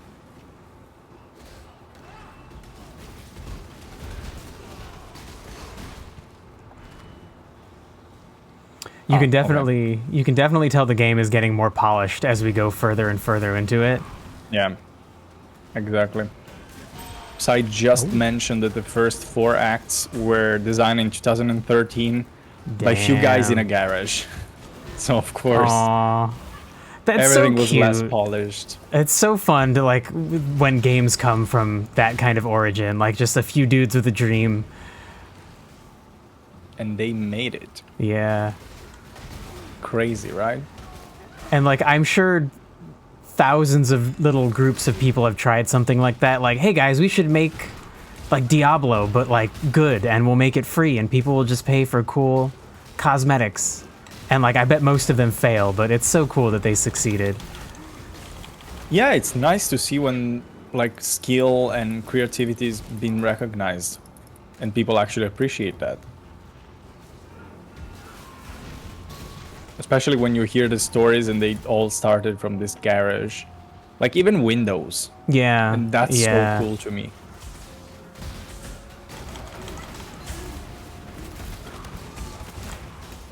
It does suck that a lot of those small companies grow big enough to like find themselves becoming a soulless corporation. Yeah. They became the evil man. The one that they were hating when they were small, probably. Yeah. Which is typical. I mean, I don't know how you can retain your soul when you are that big. Yeah. Like, the problem is not even the CEO or people that are owning the company. It's all the investors and the pressure you have through that. Because as soon as you go public and people start to buy stocks and everything, like, you basically don't have that much control anymore. Yeah, you're like kind of a slave to making more and more money and doing what you can to make the company bigger and bigger. Yeah, it's brutal. You cannot even do that much to control. I mean, you could, of course, but you will lose so much money. Yeah, exactly. And it's probably really hard to like fight against all those forces when the only result that you get is like, oh, I'm going to have less money. And like, I need money just in case like something happens to my family or like I get sick and I can't work anymore. It's exactly. Oh, it's so brutal. It's complicated for sure. It would be really cool to see like a post-money society, or like a society where money is only for fun stuff. Everything that you need to live is free, and society is just like, okay, we make, like medicine free, having the internet free. Like, okay, if you want to have a really fancy computer, fine, you're going to have to like get some money for that. But if you just want like a laptop to like browse the internet, like that could be free, fine. But if you want a $5,000 amazing computer, like, okay, you're gonna have to actually use money for that. But I feel like that would cool. That would change. Really complicated. Yeah, definitely. You really banned my left click? Are you serious? Well, how do you? Okay, rebind. I have the right click, thankfully, that is allowing me to move. Oh, right. Yeah, you can. Yeah. For me, left click is my only movement thing. Right click gives me a little like buff for my minions. Thankfully, last time I put this daze attack to the right click because I had nothing. So I have 2 ways to move now. Nice. Oh my god. And now you banned even the right one. Are you fucking serious? You gotta put a single, like a one-time. Like maybe you can ban an action for 10 minutes, and only one at a time. I can move around with my teleport. I can make it work. It's just for 5 minutes. It will be interesting, an interesting challenge. Crazy Pants said that the software company she works for also started in some dude's garage. Now I'd be curious to know the name of the company, but I know that it's better not, probably. Yeah, I'll leave, Crazy Pants could like whisper it to you if she wants. Yeah, I'm curious. I mean, I can say it. I'm really confident nobody can find me through that since it's Volkswagen. It's kind of huge. Sure, you cannot find that. Yeah. Oh my god. Wow, the Discord overlay, I didn't realize it messages like pop up while you're playing this game. Oof. So you received the message and it wasn't display? Yeah, but actually no, it doesn't appear while streaming. That's really cool actually. So OBS doesn't see the overlay. That's fucking smart. Ooh. That's very nice. Okay, great. But your heart basically stopped working for 1 second. I mean, it wasn't a big deal. It's just like, I don't think anybody rewatching this, anybody watching live or watching the VOD on YouTube wouldn't want to see my raid team from Destiny being like, oh, when are we going to fucking raid tonight? Fair enough. But at least you know that for the next time if you receive some more anything that's like personal, messages. I wonder if it's automatic though, or if it's something that you set up. I think it's automatic because I'm capturing the game, and the Discord overlay is part of the game, but the Discord overlay is just not shown, which is maybe intentional. I don't know, or maybe it's just a consequence of the way that the game capture for OBS works. I would have to like understand like app development and like investigate it to actually have any confidence. It's not our skill for now. I mean, you are interested in to go to that direction, right? Definitely just for at some point I want to make a video game, just like a very simple one. And so then like I'm sure I would learn a little bit about programming and app development from that point of view, but I think something like that would just be a mystery to me unless I actually spent like a day investigating how Discord works and how game capture works for OBS. Although I guess that would be good to know as someone who streams. It would be good to know about game capture. I need to lower like the music volume and the sound effect volume. I forgot that guy that was talking, that we talked to inside that tower, was not loud enough. Oh, I can just raise the dialogue volume. Nice. Okay. Save that. All right, I'm good. I'm coming. You don't want a challenge, just assign movement to any key. You don't know me, man. I love challenges. It's actually working pretty well. I'm really conscious of where I'm moving, at least. Wow, well, Teamworm already has a pretty good guess about... he was saying if you capture Discord, if I did a window capture of Discord, I would probably I would probably be able to show the overlay. And that would make a lot of sense. If the Discord overlay is just part of Discord. Sure. I didn't really think about that. Yeah, that's actually a good guess. It's probably how it works. Now I'm 100% going to test that out off stream. Of course. I can't resist. Is just too high. Yeah.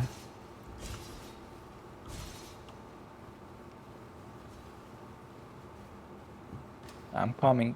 Slowly, that's fine. but I'm surely opening chests. Coming. Whoa. I still have 1 minute left. Not that big of a challenge. Give me a real challenge. Don't. Oh, Don't the door that. goes outside. Okay. Oh. The way that it opened, I thought we were just going to keep moving in the map. I didn't notice the icon. Yeah, it looked like an inside area. And now I can move. Perfect. And we need to go to that place that looks really far away, actually. Yeah, right? The distance traveled is crazy. Yeah.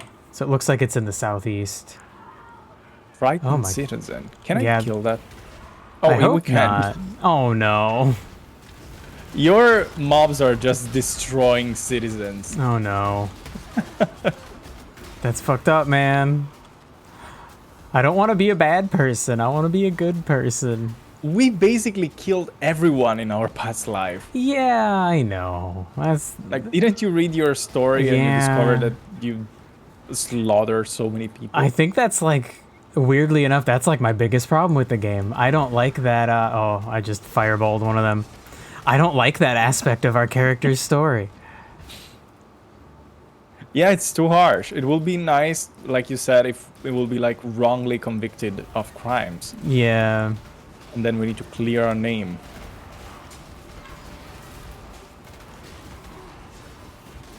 Maybe if I looked into the lore, the citizens here did fucked up shit too. I don't know. Oh my god. Mouse interaction. Seth, how would you interpret mouse interaction?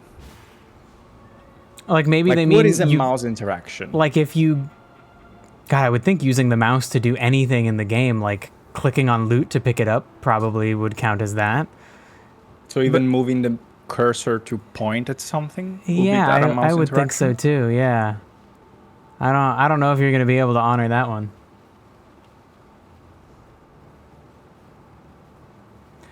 Oh, interesting. Team Worm was saying, so in a previous stream, Team Worm was talking about how he figured out how to use two mice with the computer and have two cursors, but he can't figure out how to get OBS to capture two different mice. Like it just like doesn't work right. That's an interesting problem to try and solve. Weird.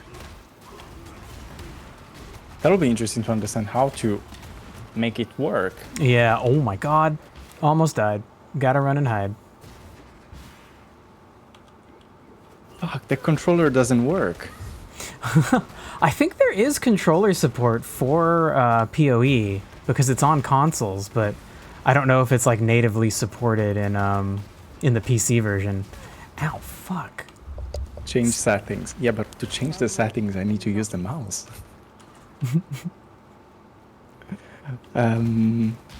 Yeah, the real question is, does that count as mouse interaction? Ah! No, because it's a controller. Right. But I need to reach that.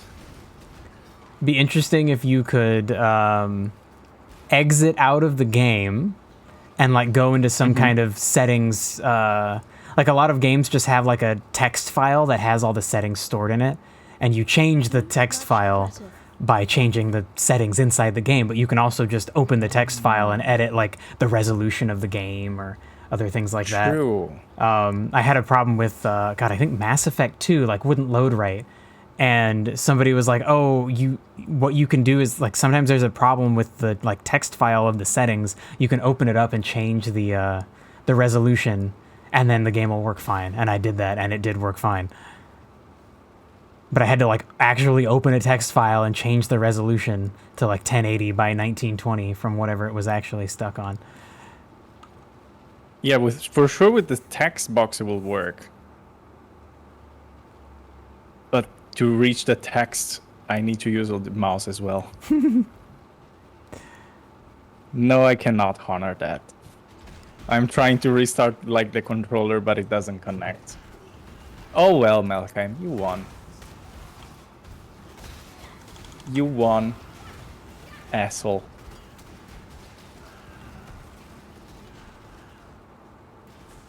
And now I'll ban him.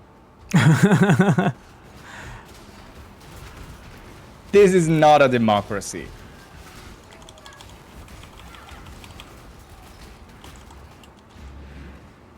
But now that I do know that, I need to find a way to switch settings without touching the mouse. I'm sure if I set that up once, yeah, as soon as I turn on the controller, it will connect instantly.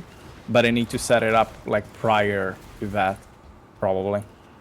Ooh, we have a bunch of frozen people that we can fight once we clear this space out. We do like frozen people. Okay, I'm there. All right. Or hound. It's a hound. Shit. Shocker. Whoa, buddy. Ow. Okay, don't hit me. Come on. Be a good dog. Ouch. Where did he go? God. It's too hard to see enemies. Yeah, at least these ones, though, they have like this yellow outline. So it's a bit easier. Yeah. They still Not get that easy, but they still get kind of lost in my giant pile of skeletons and zombies. yeah. And scorpion. Helmet. Oh, I need a helmet. That essence of greed, if you put it on armor, it gives plus maximum life. I'm taking that. Ooh, that's definitely needed for you. That's for a sure. That's a good incentivization to go craft, to learn how crafting works. Exactly. Much clutter. That's some good motivation you can use. Okay. So, we still need to explore and find our way. This place is friggin' huge. Why don't you guys do a group stream live? Because we cannot. Because we are not partners. Are we partners or affiliate? We're affiliate. A partner is the partner's the like the like you're actually making a decent amount of money kind of a thing. Oh, not even like decent like enough to live, but like, you know, more than. No, like, you have at least 75 people concurrent viewer. Yeah.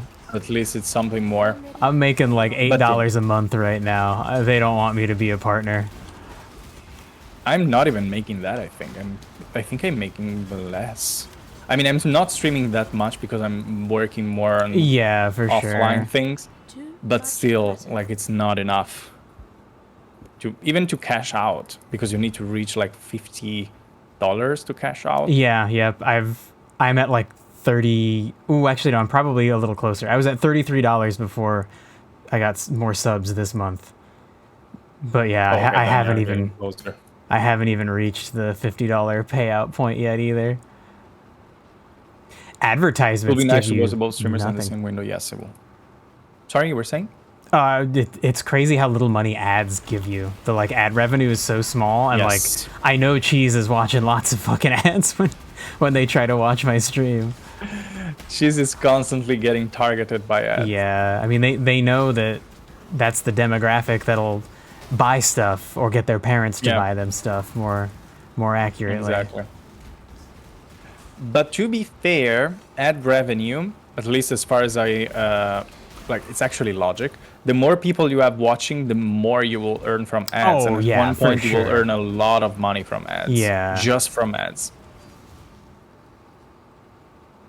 I was also surprised that it's not that much for now, but then thinking about it, of course, if you have like even just 5 people watching ads, like it's not that much. Yeah. But as soon as you have like 100, that's already huge.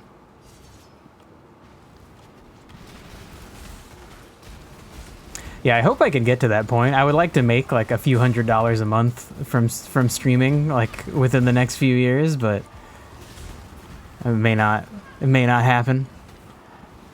I'm aiming full time.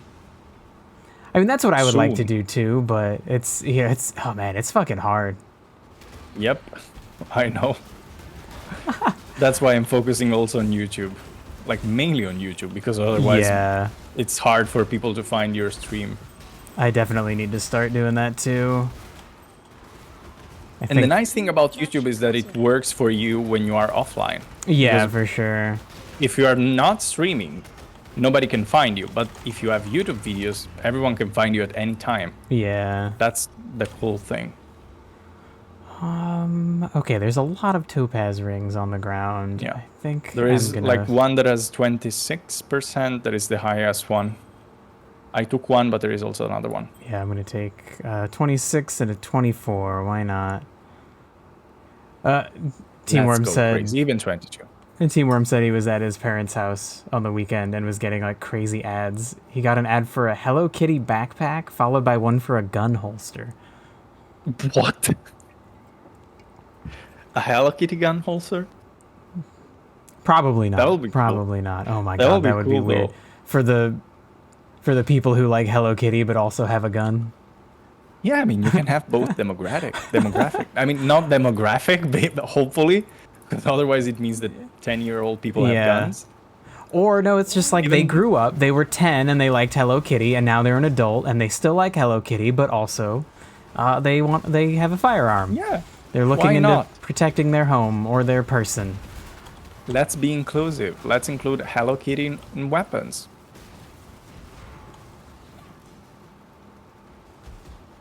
Did you drink enough water? No, okay, I'm drinking.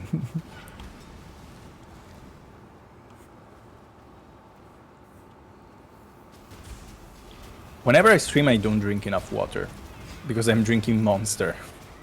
So I forget that I should also drink water. Yeah. God damn it. I'm usually like sipping on a latte, but I do have water next to me pretty much all the time. Yeah, no, same. It's always here. Like I have like 3 liters of water on my side at any time, but I forget because I'm like, yeah, I'm drinking a liquid, so that's water. Like that counts as water, but it's not, of course.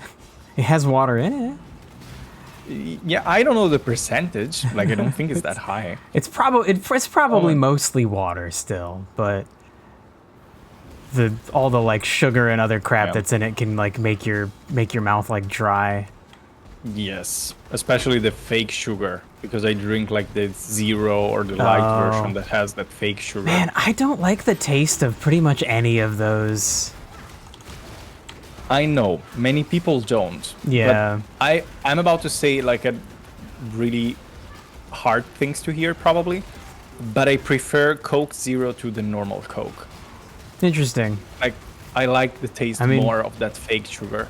Yeah, for me it's like they almost all taste kind of good, and then they have like a weird aftertaste that I'm like, no, I don't like this. I don't want this in my mouth, so nope. And I like exactly that. I don't know why, but I like that. I mean, that's fine, right? Like people like different things. So it's so weird.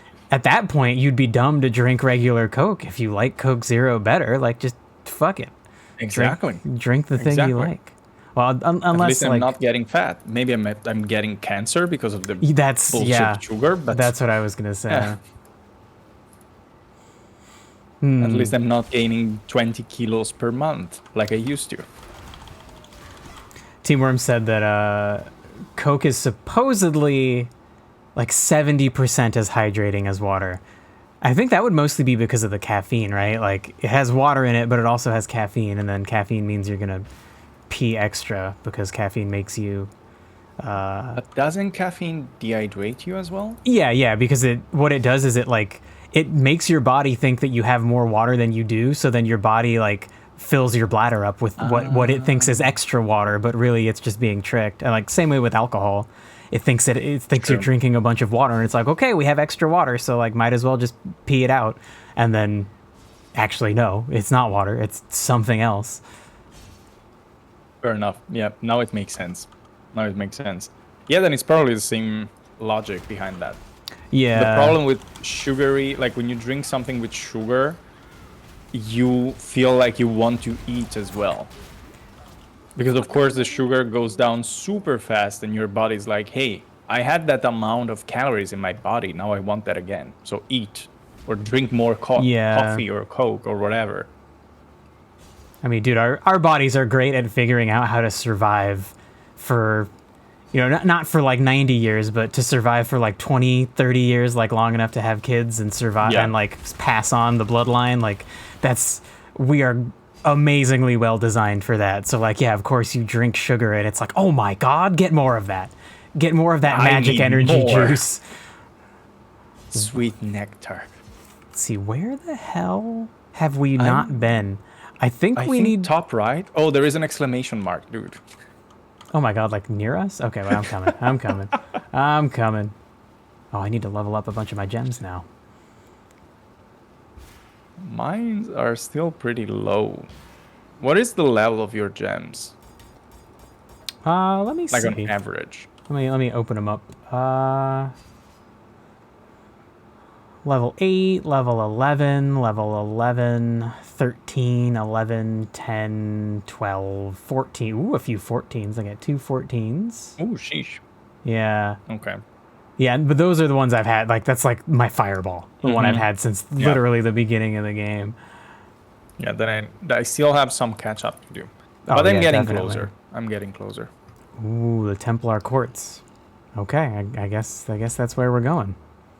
Yeah, I mean, we needed to remove the eyes of someone.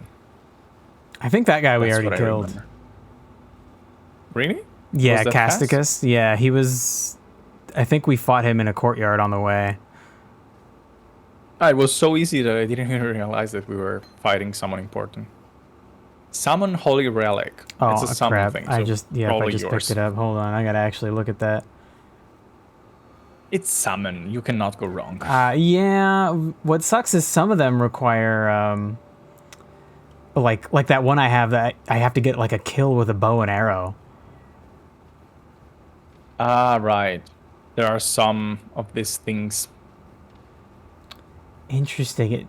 When I hit an enemy with any kind of attack, this summon like sticks next to me and like makes an explosion come out around me. That might not be very useful.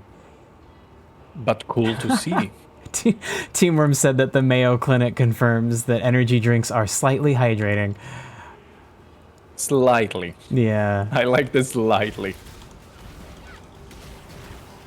It's got to be hard to like knows everything. Write advice like that, and it's like you don't want to lie, but you also don't want people to just think like, oh, I can just drink this instead of water. You gotta like exactly. So like be like, yes, it's hydrating, but only a little bit. Only a little bit. I mean, to be fair, I have direct experience that you can live off energy or like Coke, like this sodas, because I basically lived for 2 years without ever drinking water. Oh my God. And like, I'm not exaggerating. I just never drank water because I hated the taste. Of course, I was used to Coke. I was drinking like 4 liters of Coke every day. Man, I've never been like that. Like my house always had like we had an old fridge that didn't work very well, so we got a new fridge, and then my dad was like, okay, but maybe we put that fridge in the garage and then we put sodas in it because he loves drinking Dr. Pepper. Yeah, of course. And so like we always had like Dr. Pepper and root beer and like orange soda available. But like if I drank more than like 2 sodas in a day, my mouth gets like dry and I feel gross. Oh yeah, absolutely. Absolutely. I've never been able to do that, but like I had friends that like all they would do is just drink like Coke after Coke after Coke. Yep, that was me. But I always have to do water. I try to remove that aftertaste and that feeling in your mouth by eating popcorn.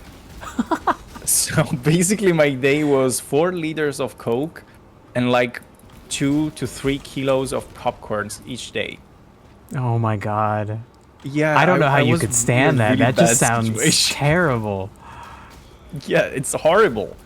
I was weighing like, now I weighed like 70 kilos, and at the time I was weighing 90, so 20 kilos more. Damn, dude. And as soon as I stopped to drink Coke and popcorn, like in 1 month, I lost 15 kilograms. Just because of not eating and drinking that, because there was a lot of water retention and all this bullshit that of course it was making me even more fat.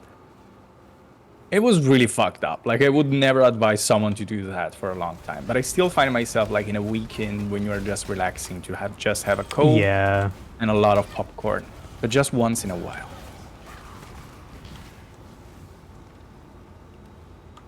I'm addicted to popcorn and nachos. Dude, popcorn is delicious. Yes. And it doesn't fill you up. That's the problem. Yeah. I never feel that I'm full. It's such a satisfying snack. I think for me when I'm like playing games, especially if like Crazy Pants and I play through like single player puzzle games together, and so only one of us can be playing at any time, and then the other person's watching and trying to like figure out the same puzzles but not actually controlling it. Like I love having snacks at those moments. It's perfect. It's like the perfect companion. Popcorn is just such a satisfying texture, the like puffy crispiness that then becomes like a little bit chewy, and it like melts in your mouth as your saliva like mixes with the dry puffed kernels. Like, oh my god, it's so good. I'm hungry. Yeah. Just by thinking of it. But yeah, it's perfect. It has a great texture. It's crunchy and then it's salty, so it's fine. And then since it's salty, you're thirsty, so you drink Coke, and then you want to eat more. Like it's an infinite loop. That was my problem. Dude, and snack creators know that they could make a snack that's filling and satisfying, but they're like, but hold on, if we make one that's satisfying but not filling, they'll just eat more of it, and then they'll want more, and they'll buy more, and then we make more money, and that's all we care about. Exactly. And now you have obesity. Yeah. Which is a huge problem. Like, it's impressive the number of people that suffer of that. It might still be. I think finally we're at the point where the things that kill you the most are like cancer and like Alzheimer's. Mm-hmm. But I think like obesity has to be on the list of like. It's up there. It's up there for sure. Oh, actually, I think heart failure is really high, and obesity probably contributes to heart failure. Yeah, of course. Imagine having that much weight on your chest. Yeah, it doesn't help at all. And what's interesting from the science like things that I've read and watched, it seems like being obese for a short period of time isn't really bad for you. It's if you're obese for like a decade or longer that like it actually starts to impact your health outcomes, which is very interesting. Yeah, of course, because it has an actual impact on your body. Yeah. Like, of course, it has an impact even if you are obese for a short period of time. But the longer you keep that status, the longer, like the worse it will be the effect, of course. It's just a long, slow buildup of problems. And because your body gets used to that, so of course, it needs to create counter attacks to balance that, even though it can't. Yeah. Team Worm mentioned Team Worm's had like part of his intestines removed. I don't actually know why, but I know that he has had part of his intestine removed due to some kind of health issue. And he said that he's not supposed to eat popcorn. Oh no, that sucks. Yeah. But apparently Team Worm claims he doesn't miss it. I think he's crazy for not missing popcorn. I would miss popcorn. Okay. I will say this. I'm happy you don't miss that, of course, because I wouldn't be like, haha, you miss popcorn, you cannot eat them. That would be rude, and I don't want that. But I think that you don't miss them because you know that you cannot eat them, and maybe you don't eat them since a while, so you don't even remember how they taste. I cannot yeah. imagine people who don't like popcorn because it's so weird to me. Of course, there are people that don't like popcorns, but it feels weird. Yeah. Popcorn is just the perfect snack. Same with like people who don't like chocolate. I'm just like what? There's so many different ways that chocolate can be put into things. That's amazing. How do you not like a single one? I was about to say that. I was about to say that. There are so many people that are not into chocolate and they don't like it at all. And I'm like, how? Who hurt you? Like, what happened? What did chocolate do to you? Yeah, exactly.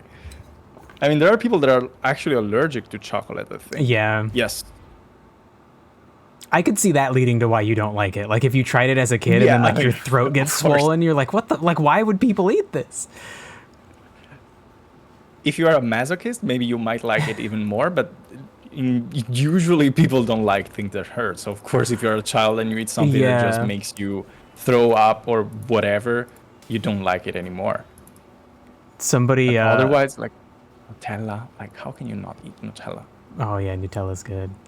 One of the writers for The Simpsons went onto a talk show that I was watching by chance as a kid, and he like shared this funny story from his childhood. He's allergic to peaches, and he lived in like Georgia or somewhere where they grow a lot of peaches. And of course. So like he and his family would go to like a peach festival and they would eat peaches and like everybody would look like they were enjoying it. And when he would eat them, his throat would swell up. And so then he was like he thought everybody's throat got like swollen and like hurt after eating peaches, and it was just some weird like cultural thing that everybody did where they ate peaches and like pretended to enjoy them. Yeah. And then he finally figured out like, oh no, I'm allergic to peaches. Like that's the problem here. That's actually really funny because it happened to me for something else, like for reading. Like I thought that everyone felt so dizzy while reading and the words just jumped all over the place and you need to read the page many, many times. And I was like, why do people enjoy that? Like, don't the words bother you? And people were like, what do you mean? Yeah. And at one point I was like, okay, maybe I'm the problem and that's why I don't like it. Makes sense. But if you don't have any way to compare that and you think your reality is the same as other people, of course you will assume that it's weird that people like those things.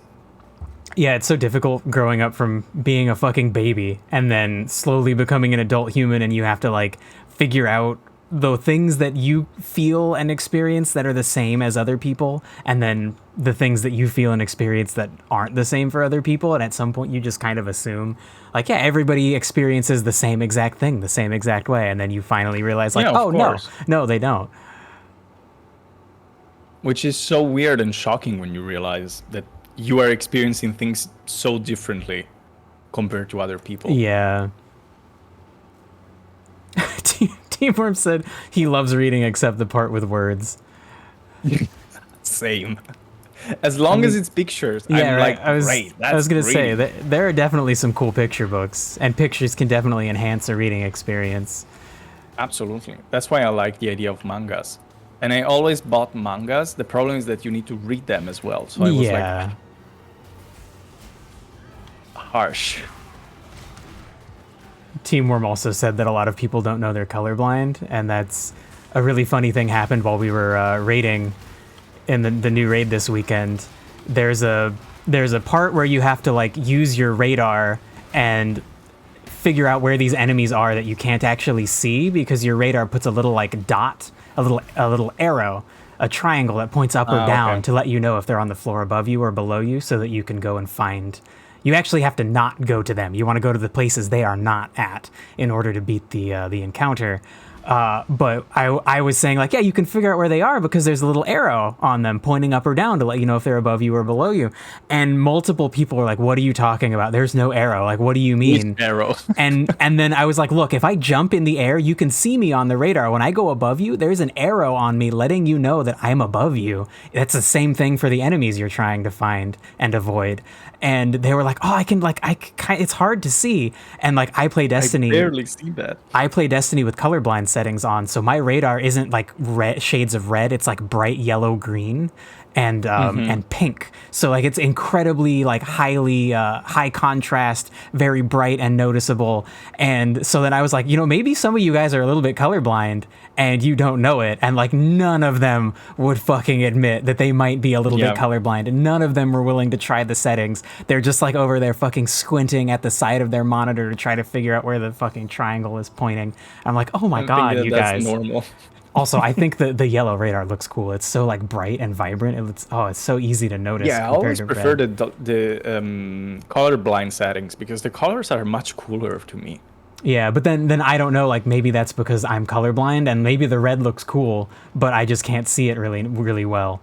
And so I think, it doesn't look good. You cannot know if it's just your preferences just because you see it better. Yeah. I actually had the similar experience with Malkaim because we know each other in real life as well, and he was like not seeing things. And I asked him, "Are you colorblind?" And he was like, "No, I'm not." But I was like, "Yeah, but that's not the color that is displayed on the display. So you are clearly colorblind." And that's how he discovered that he probably is colorblind because whilst gaming the same situation, he couldn't tell apart things. And it was giving like wrong directions, like go to the to the red area, and I was like, dude, there is no red area or something like that. Yeah, that my colorblindness is strong enough that I became very aware of it when I would try to be like, oh yeah, look at that thing that's like bluish, and people would be like, no, that's like green, dude. And I'm like, yeah, I guess I guess I just can't see the fucking green in there. That's crazy. Colorblindness is so weird. Teamworm, what do you mean? Like I understand the logic behind, but it's so weird. Using a colorblind dot thing. You're dyschromatic. What's that? I mean, there is chroma inside, so it's color. Yeah, like bad color. He's like, I'm not colorblind. I just can't figure out color. I don't know. I don't know what that would mean. I think that's the fancy word for colorblindness, and it's just trolling. Yeah.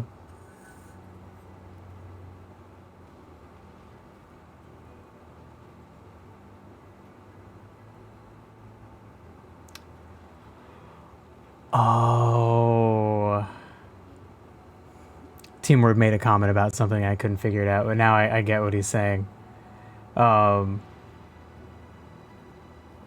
There's have you seen those colorblind tests where it's like a circle, like it's a picture that's a bunch of little circles.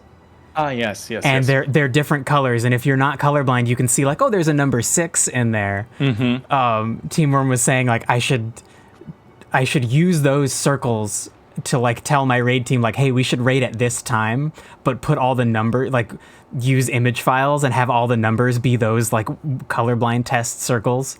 And so that if they can't see the time, then they would have to admit they're fucking colorblind, because my fucking raid team didn't seem to be willing to admit that some of them might be That's colorblind. a good idea. That's a good trick you can use to just prove to them that they actually are colorblind. Interesting. These weird religious allegories in the stained glass are strange. I mean, what's not strange about this game? Yeah, good point. Whoa, you're one of my golem guys just got way up on the second floor like instantly. It jumped or just teleported? I don't know. I just like saw him up there already. Like I saw the guys and was like, okay, we got to go around to fight them. And all of a sudden, sheesh, my fucking golem's just up there. I mean, that's useful though. Yeah, I guess so. About that. I need to figure out how he fucking does it. I can see all the color, just if there are too many colors in the same space, I see only the predominant ones. Okay, so it's a color blindness because of stimuli? I think that is sort of most color blindness. Is like a lot of people say they're colorblind, but they don't mean they see in black and white. They mean that like, oh, like for me, red and green, I don't have all the information that some people have, so red and green can look the same to me. And when you have multiple colors at the same time, maybe it's even worse to try to tell them apart. Of course. because like some people could see red and green and be like, oh yeah, there's a little red, a little bit of red, a little bit of green in there, some red circles, some green circles, so I can see the number 6. And for me, I'm like, no, those are all the same weird color. They're all the same like red to me or green to me. Yeah, because everything mixed up. And so most people that say they're colorblind like me, they're not actually colorblind. It's like they're color hard of seeing, but like that's fucking weird to say. Yeah, I mean it doesn't convey the same message if you're like, yeah, I'm color hard seeing. Like, I struggle to see the colors sometimes. Yeah. Oh, Crazy Pants, It's not really explanatory. I think Team Worm was like doing a bit. Sorry, Team Worm said something about being colorblind, but he was like pretending to be me, using those number circles to say what time we were rating at. I'm pretty sure. Anyway, sorry, I'm like explaining a conversation you only have part of. Anyway, I can follow their conversation. I think I understood the point.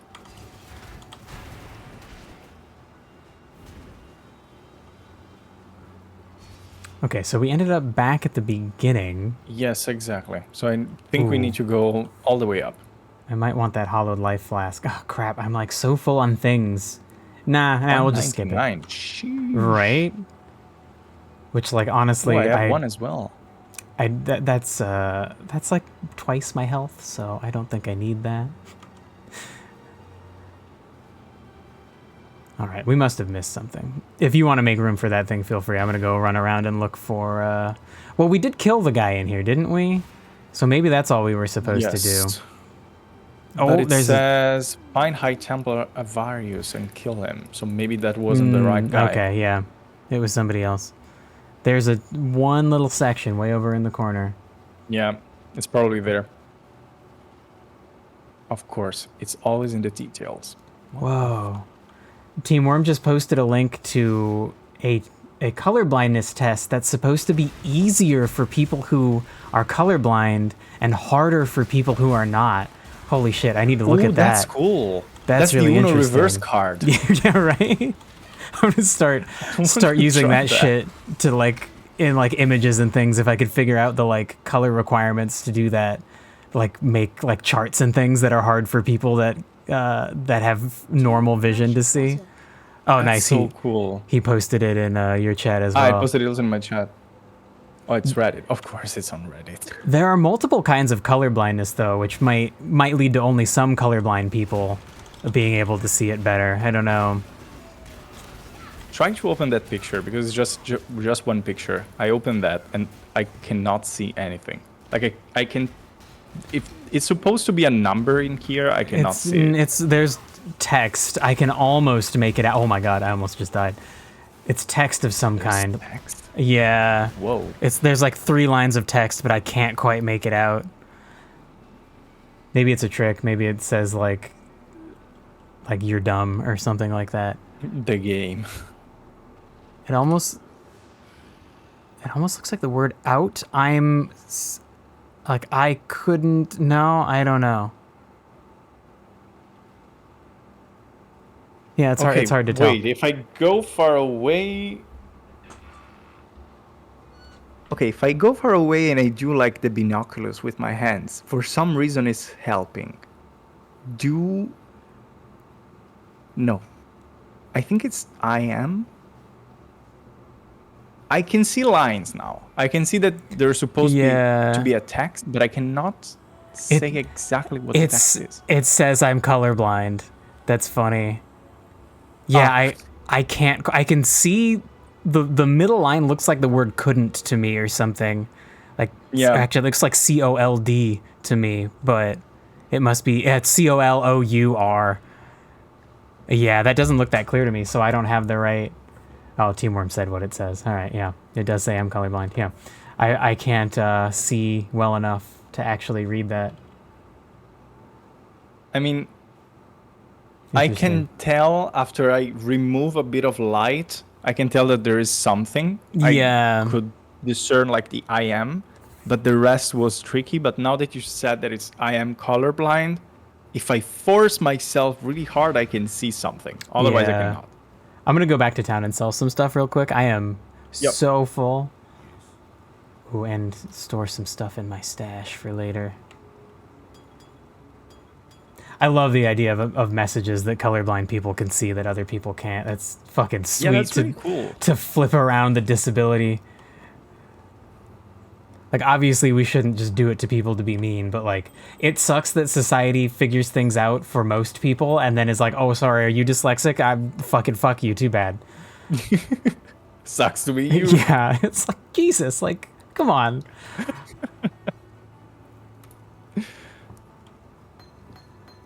It's like childish. Color boiled. Then you are not colorblind, obviously. You are color built. Obviously. Where I can sell here. Okay. I'm gonna talk to this lady. And about his eyes, I'm sorry you had to do that. Yet although Utula's solution might seem brutal, I've seen Karui men blinded with a hot poker, simply for looking a fraction too long at an Oriathan lady. Yes, this is war, and just a little revenge too. Take something, a token of our thanks. Oh, a flask. Uh-oh. Oh, resistances. If you talk to this lady, she'll give you a reward. Ooh. Okay. These flasks are not just one time only, right? I don't think so. I think they're just like our health flasks. We have to like fill them up, and then we can use them. Did you see the bottom 3? Yeah, they're crazy. What the fuck? I kind of don't know what to pick. Me I think neither. I will go with the global critical strike. Yeah, that's pretty cool. I think I'm gonna wait. I'm gonna close it out, and I'll come back and choose from her later. Remember, you need to jump through the portal before me because it'll close behind me. Yes. So. Yes. I decided to go with that one so that I can put it right now there. Grab armor. Oh well. For sure. Too late. Hey, Curse Blessing. Just saying hey while I have Discord muted. Now the critical strike. So I said to grab the armor one. Ooh. Yeah, but it was too late. I already picked this chance, like the critical chance. I took my chances. Okay, I want to be able to pick this up, and then let's see, what else?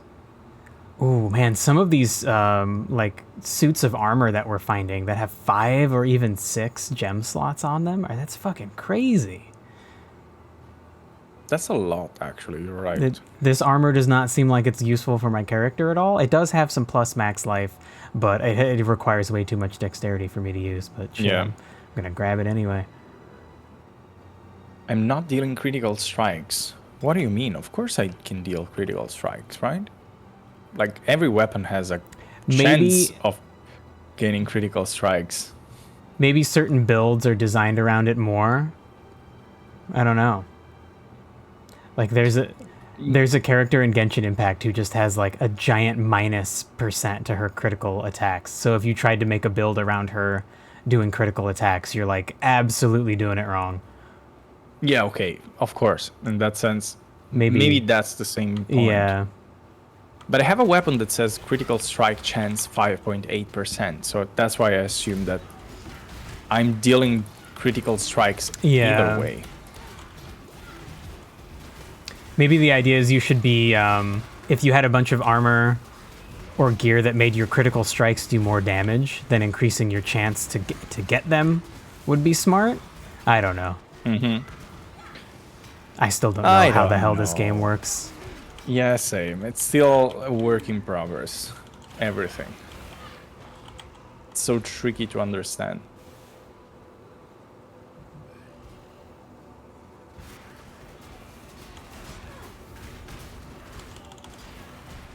Oop, mana flask. Oop, scroll of wisdom. The more the merrier.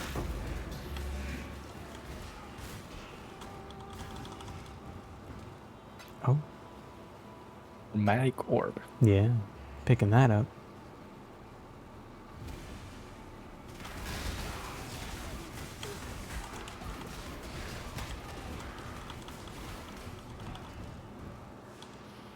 Someone in the chat that is clearly expert with this game.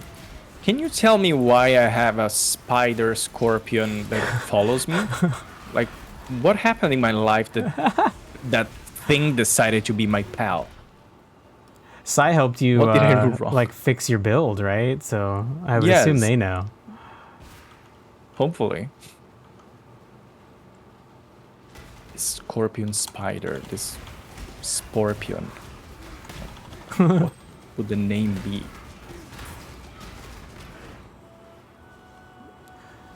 My friend Booski plays this game a lot, and he's usually watching, but he's on like a 3-week vacation in Bali right now, so he's not gonna be any use getting information. Bali? But Fancy. yeah. I've been to Bali when I was so young that I don't remember anything. It's so sad. Like, I traveled so much when I was a child, but I remember so little. Yeah. I feel like a lot of parents don't like doing that because they're like, look, you have to like deal with your kid. They're like really young, so they can't take care of a lot of things on their own, and then they're not gonna appreciate or remember this stuff. So it's like, what's the dang point? Yeah, exactly. I mean, I remember something of some specific travels, like in Egypt. Cool. But because that was so cool and surreal, like going inside a pyramid and all the things, like that's so surreal, especially because I think I was 8, 9, so I was already studying that in school. So it was even more surreal to see that in real life. Yeah, that's cool. All of the other things is just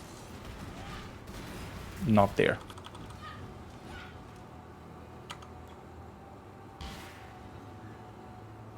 Damn, this place is freaking huge. I mean, Templars do have money. Yeah, I guess, but like, this is ridiculous. This is ridiculous. Like, I think it's the biggest place that we ever saw, at least close, like an indoor place. Potentially. The slave pens that we were in before were also really big.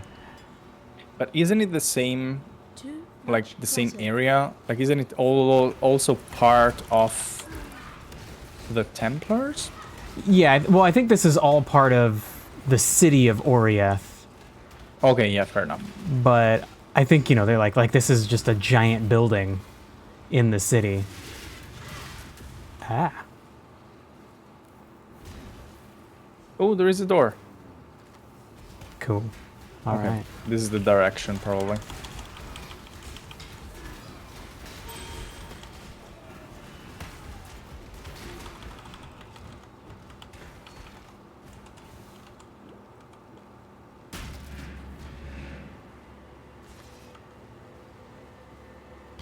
Oh, crap. There's some dudes in the corner. I just teleported over to, like, fill out my map because I almost had the room explored, and I did not expect there to be a bunch of guys over here. They were just waiting for us, like usual.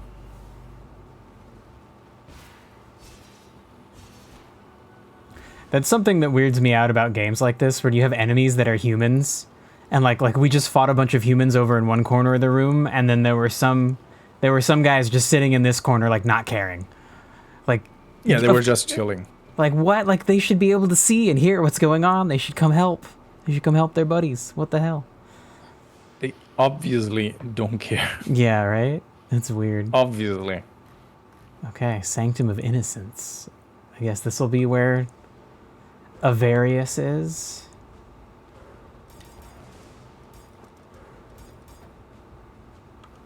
Okay, sorry, I was adding a point to my tree. Oh, that's fine. Shoot, Okay. I should do that. One moment.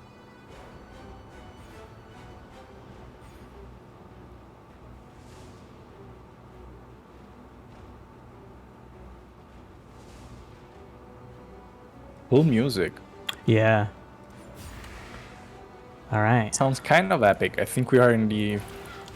We need to fight someone now. There you go. Yep. Yes. Don't fly away. So clearly all the people that run this city are just like a bunch of religious, racist assholes. Oh, okay. That was a lot of damage. Yeah, I should have seen What? that coming, though. Oh, He charged that attack up. That was pretty obvious. Should have taken the armor potion. Yeah. Whoops.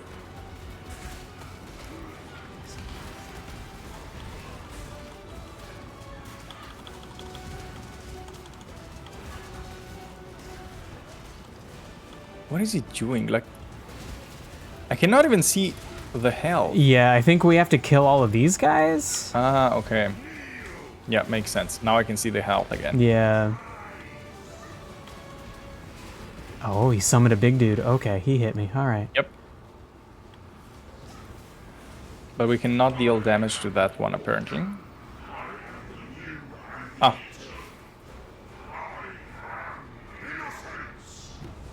He is innocence. Oh, okay. I didn't expect that. I thought he was dead. Yeah, me too. But he's turned into like a crazy glowy spirit man. Oh, that's painful. Oh, holy shit, dude. His beam is huge. Basically dead. I don't have any potions anymore. Yeah, kill some of those dudes so you can refill your flasks. Good idea. Now I have a bit more. Shit.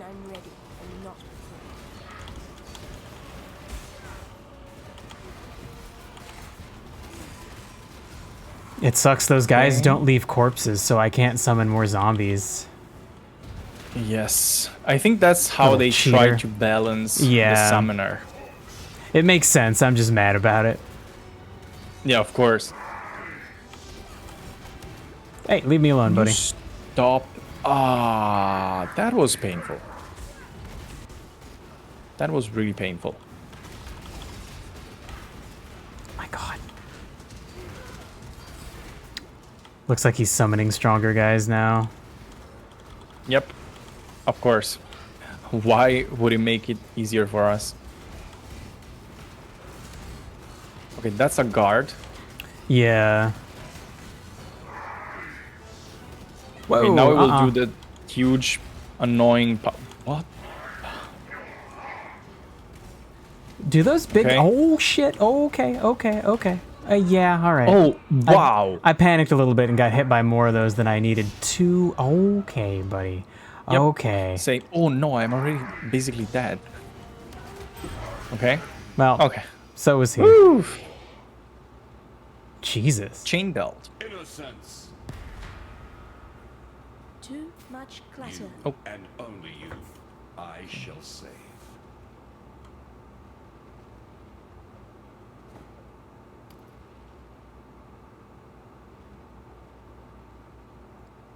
None of this stuff looks amazing.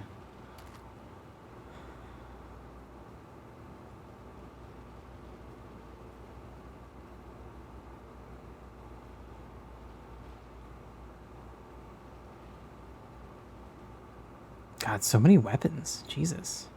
Did you talk with Sin? Oh, no, not yet. Not yet. I'm about okay, to. Then I will not say anything. Sorry. Clicking him now. No. You can take your time. I just don't want to spoil you. Would that humanity could forget all of my kind. Perhaps with your help, that might still come to pass.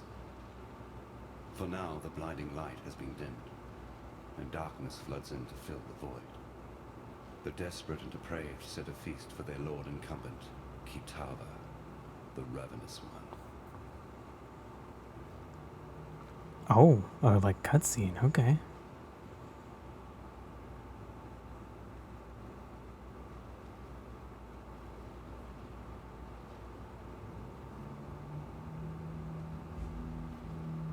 Huh. Fast, did you get to see the cutscene?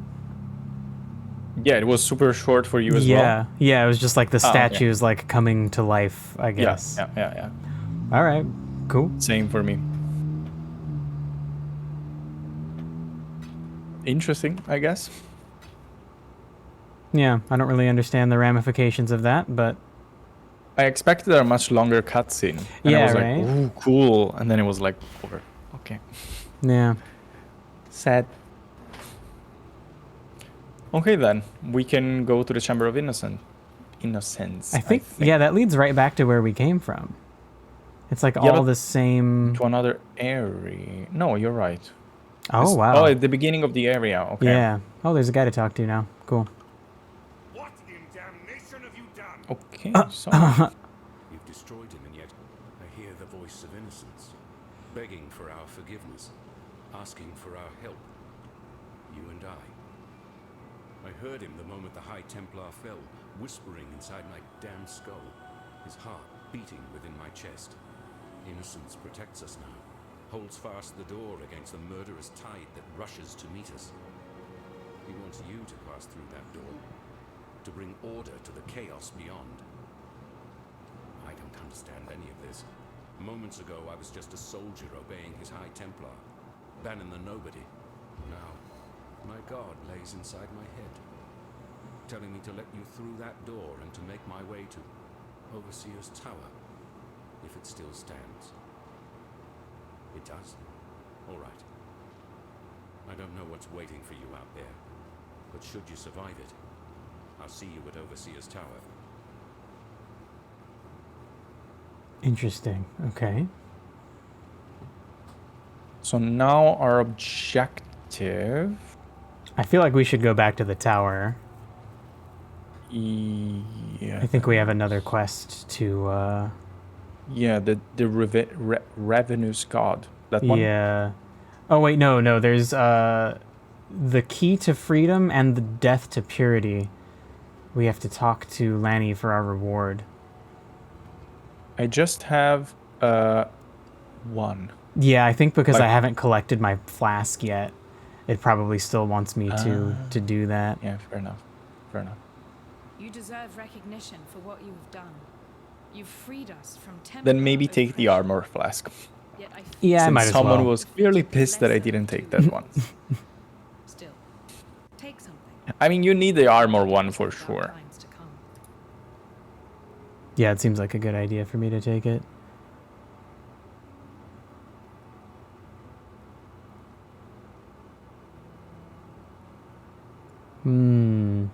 Of course. She offers us a jewel of each color. I would assume each different color, like the red one is strength, and the green one is dexterity, and the blue-purple one is like intelligence, spellcasty stuff. So I'm gonna choose that one. Once Kitava has gobbled up every scrap of Oriathan flesh, I wonder what should I do. Dry of marrow, he'll turn his endless Strength hunger or to dexterity? Namakanui and the whole Karui archipelago. As you know, the Karui will fight, and they'll fight hard, but they're going to need all the help they can get. And I know of 3 treasures that might just make the difference. They were taken when the Templar raided Namakanui.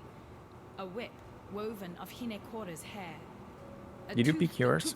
Yeah. From his own mouth. A fish hook. How do we use them though? Together, they're known as I'll tell you in a second. And lie within the reliquary that borders Oriath Square. I saw them with my own eyes when delivering messages to the scholars there. Please, go to the reliquary and claim those treasures before Kitava's children do.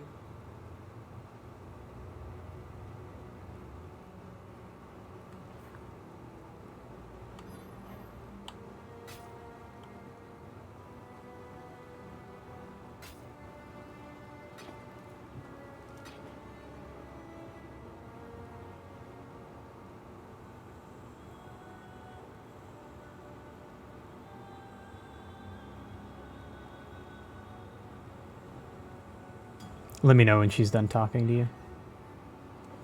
Yeah, I'm done already.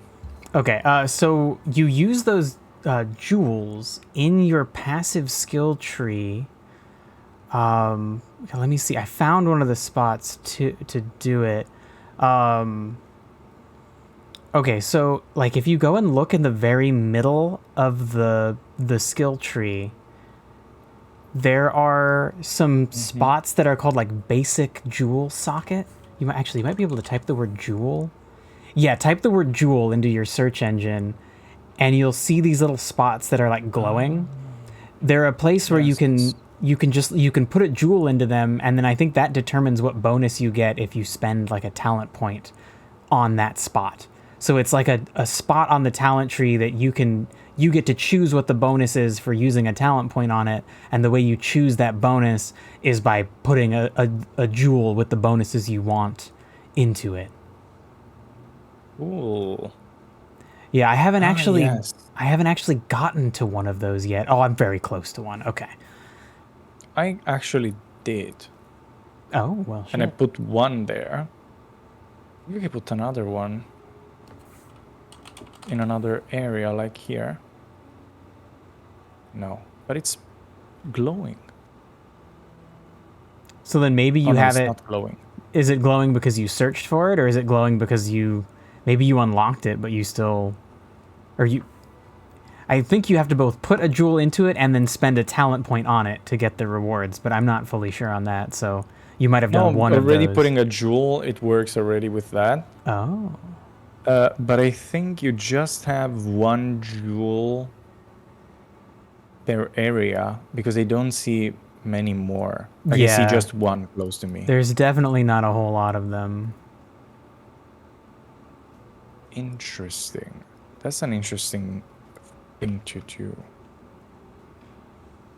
Yeah.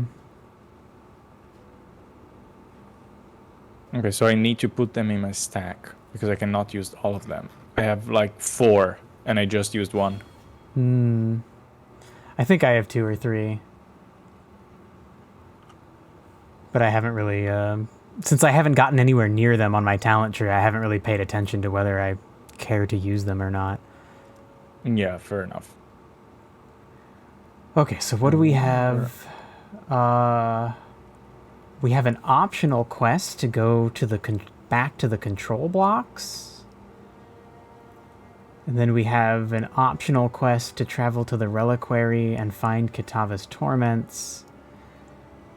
And then our actual quest is to go to the Chamber of Innocence. Of course. Beautiful name. It sounds suspicious. Yeah, for sure. For sure it is. I always forget that I can purchase items as well. Yeah, me too. A lot of games that let you buy like gear, you can't buy good stuff. Yeah, that's why I didn't even check, but yeah. I see things that are at least standard that I still have, so maybe I can find better things actually here. Yeah. Actually, some things that I have are a bit better than what I have right now.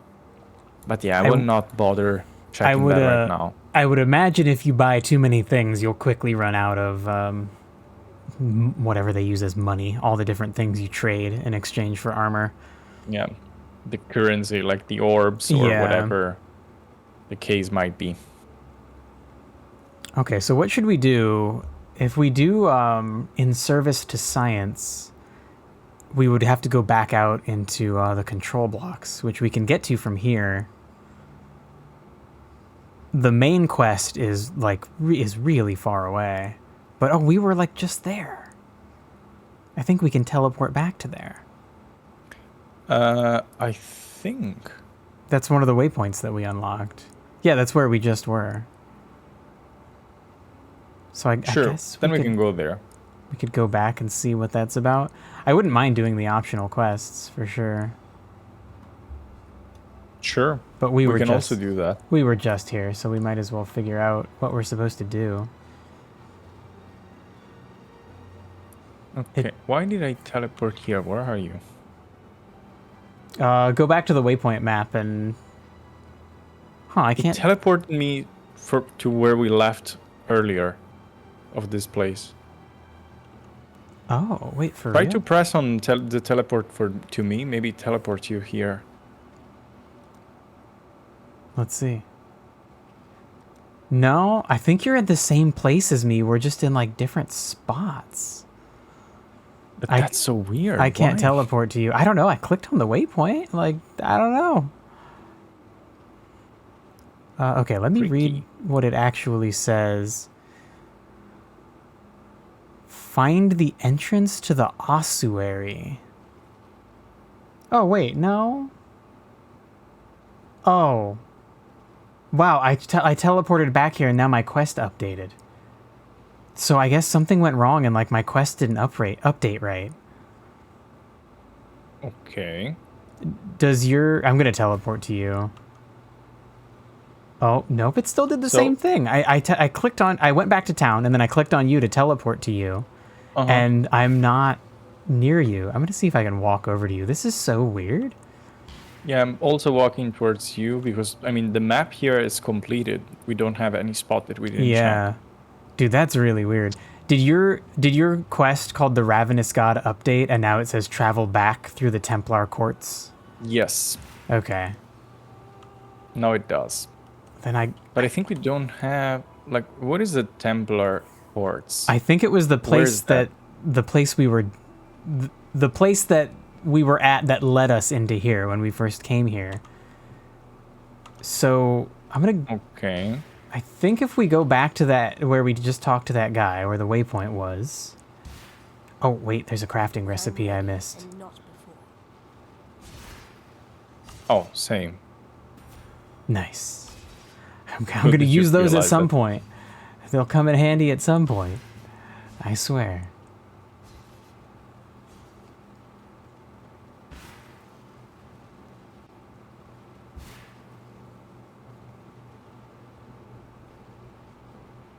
Okay, let's see if this is... Travel back through the Templar courts. This is the Torched courts. So maybe it's the other. Do we have another door? Let me move around. We have the one door that went up into the boss area. Then I think we need to go out here. Because the other one also brings you to the court, like to the boss area. Yeah, yep, it's those two doors. On the other side. Yeah, okay. Then we can try here. Sounds good.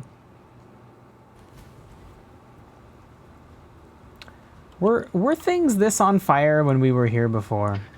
No, that's why I think we're getting confused by the naming. Yeah. Because maybe it was just courts.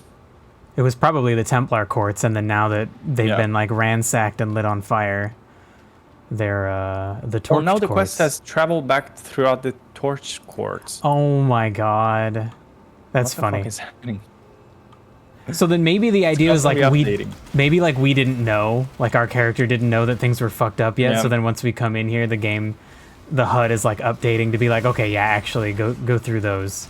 That's actually what it's called now. Makes sense though. Like we didn't know that it was torched. Yeah. Even though actually the name of the door that we just went through kind of gave it away. That part didn't fully make sense. Dude, it must be so hard to try and design a game like that, like triggering all the changes at just the right time so that the story is sensible and complete. Especially when it's such a huge game. Yeah. Like this one. Like it's hard to be always on top of it. The thing that really blows my mind is Baldur's Gate 3, where there's so many different things you can do. Like you can help certain people, or you could kill them, or you could steal things from them. You could side with these people against these people, or side with those people against the other people. And it's the game really fucked up the number of options you have. Yeah, like I bet they have a document somewhere that lists like all the choices you can make and how it must affect later parts of the game. Like you can save people and then run into them later, and they'll be like, "Oh, hey, thanks a lot, dude. Like, I live here.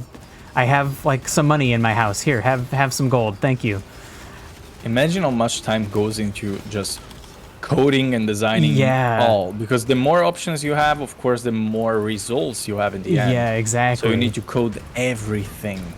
And even just, oh my god, even just keeping track of it, not from a coding standpoint, just from a logic standpoint, is crazy. Yeah, it's hard. When I'm ready and not. I always wonder, how do you do that? Like, how does it work? How many teams are working on that? Yeah. I feel like it's got to be like one person at the head of it, and they've got to really carefully organize things. Yeah, it must be. Otherwise, you're really fucked up, especially when you release the game. Yeah. Do you know how long did it take for them to code the game? Let me see. So they started working on it right after Divinity Original Sin 2 released. And that came out in 2014. So they probably probably had most of the team like fixing bugs in Divinity for a while. A year later, they released like the full package of Divinity that came with some extra bonus things, and they finished off all the bugs. So then they've essentially been working on Baldur's Gate 3 since Whoa, shit! I started it. That was an accident. Since 2015. Yeah, it's fine. 2015? Yeah. Wow. That's a long time. Yeah. I mean, no wonder it's so complicated. Yeah, definitely. Like, and complicated in the sense of the amount of options you have in the game. Yeah, and so far it seems like they've done a really good job. Like the decisions you make seem to matter, and people react to them or become aware of them, sometimes in negative ways, sometimes in positive ways. Yeah, that's really crazy. Like, to do that, to be able to do that in a game, like, it feels much more like real life compared to just a single game that you know that it's coded from people and they have a story in mind. You just write your story, which is really cool. Yeah. It's so fun to be playing through the story and to have somebody, like, you save somebody and then, like, they say something, like, really racist about another group of people, and then, like, immediately they're like Crazy Pants and Booski. I'm like, okay, we're gonna kill this guy, right? Like, we're gonna kill this piece of shit, aren't we? It feels so good to be able to decide to do that. It's great. You have just the freedom to do everything you want. So weird. Like, it fucks me up every time that I think of it. That games are becoming this huge thing that actually works and it's organic. And, like, obviously telling us a cinematic story with no decisions can still be cool. Yeah, of course. It's just so cool, the different kinds of experiences that games can provide to people. Yeah, it's refreshing. Like, it's a completely new type of game. Whoa. Okay, What I got scared. Yeah, What's that? Is this the mining guy? Yes. But why are you here? Yeah. We need to find the deposits. Okay. So we will find random deposits around the map. And we need to unlock them, like the other time. Yeah. I just got confused for 1 second because I didn't expect that. Yeah, like, in here, in this place, we're gonna find those weird deposits? Apparently, that's what they decided. Like, finding them in a mine makes sense. We're, like, in the earth, and those, like, things that you mine come from the earth. But we're in a building. Like, you would think. But apparently even in grocery shops, you can find them everywhere. Right? That's really weird. There you go, another one. Okay. This'll do nicely, Exile. So weird. Ooh, many mobs here. Holy shit. Okay, I'm just backing up. But weak mobs. Yeah. I have so many lines of quests in the bright area. It's bothering me so much. Like, that's way too much. That's a paragraph. I have no time to read that. Yeah, I think the most we've had before is like four quests, each with one line. Right now we have 4. 2 of them have 1 line. One of them has 2 lines, and the other has like 3 lines. It's too much. Yeah, like, it's a bit overwhelming.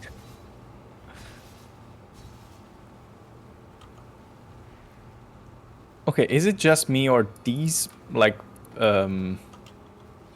flags are meant to represent Nazis? Like, every time that I see them, like, without thinking, I instantly see that. Like, when moving around, that's the first thing that my brain thinks. Interesting. Is it just me, or is... Because they are red. They have this white and black lines. The color scheme definitely evokes that. Yeah. The symbol, not so much, but the color scheme for sure. Which, it seems like that's what they're going with, because these people are fucking assholes. Yeah, exactly. That's why my brain is probably connecting that to it. Yeah. Maybe I'm primed because I'm in Germany. But maybe it's actually was the idea behind that. I would not be surprised if I ever, like, designed villains and their, like, factions, little flags or armor. I would totally look up things like that. Like, look up assholes from the past in the real world and do a variation of that. Because a lot of things like that, even if people don't realize it, like psychologically, they'll like subconsciously interpret that. They'll get like, oh yeah, these guys, bad guys. Okay. You identify that instantly, even without knowing. Yeah. How many mines do you have? Because this one... Oh, no, we opened this one already. Yeah. Okay. I would hope it gives us both credit for it. I'm not sure. Yeah, me neither. It says completed to me, but I'm not sure if it counts it... Like, if it counts each of them also for you, or if we need separate one. I think the problem is you completed his first quest and I didn't. So for me, he still just has an exclamation over his head. He wants me to go to the mines and do that first part. Yeah. Which I'll try to figure that out off stream. I mean, now that you have a better equipment and you can buy also the armor. Yeah. That might be a game changer for you. Yeah, I think I'll be able to make it. I almost made it the first 2 times I tried it, but it didn't quite work out. It sucks that we cannot support each other, because in that case it will be much easier for you to complete that.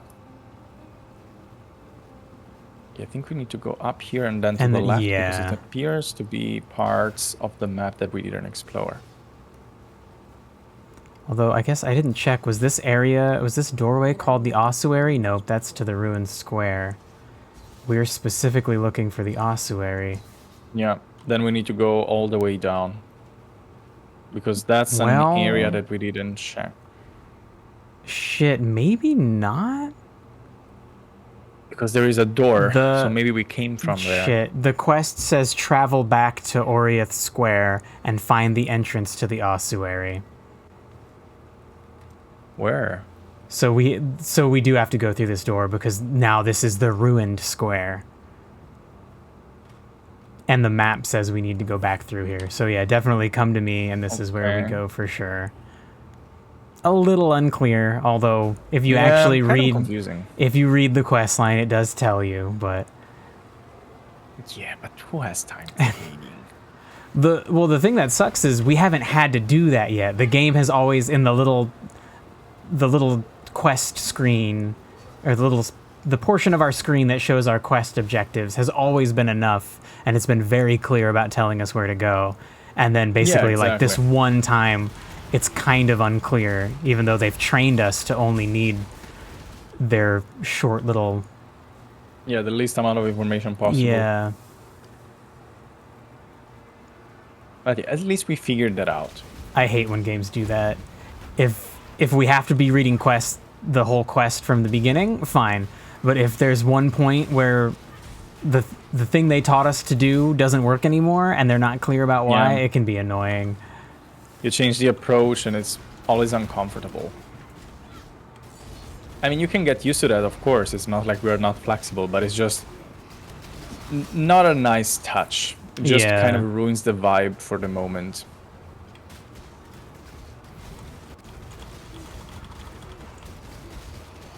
Sheesh, I'm slow. Why am I so slow? Okay. Were you also slow? Like, were we being slowed down by the enemy? Yeah. Okay. I think it was something. I thought I was lagging for 1 second. Too much clutter. Oh, a waypoint. Oh, cool. Shit. Oh, damn. Oh, the ossuary. That's the objective. Great.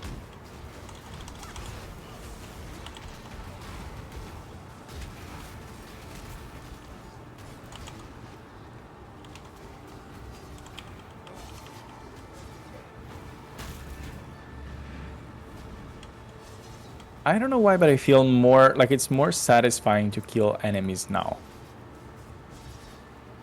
I cannot tell you exactly why.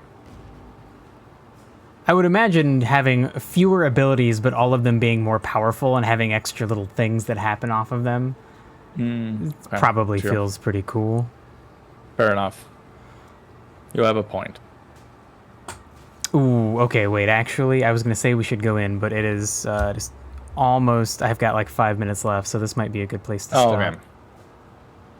Fair enough, fair enough. Otherwise, we will be stuck again in the middle of something. I want to try to quit at waypoints from now on, or when we head back into town, for sure. Makes sense.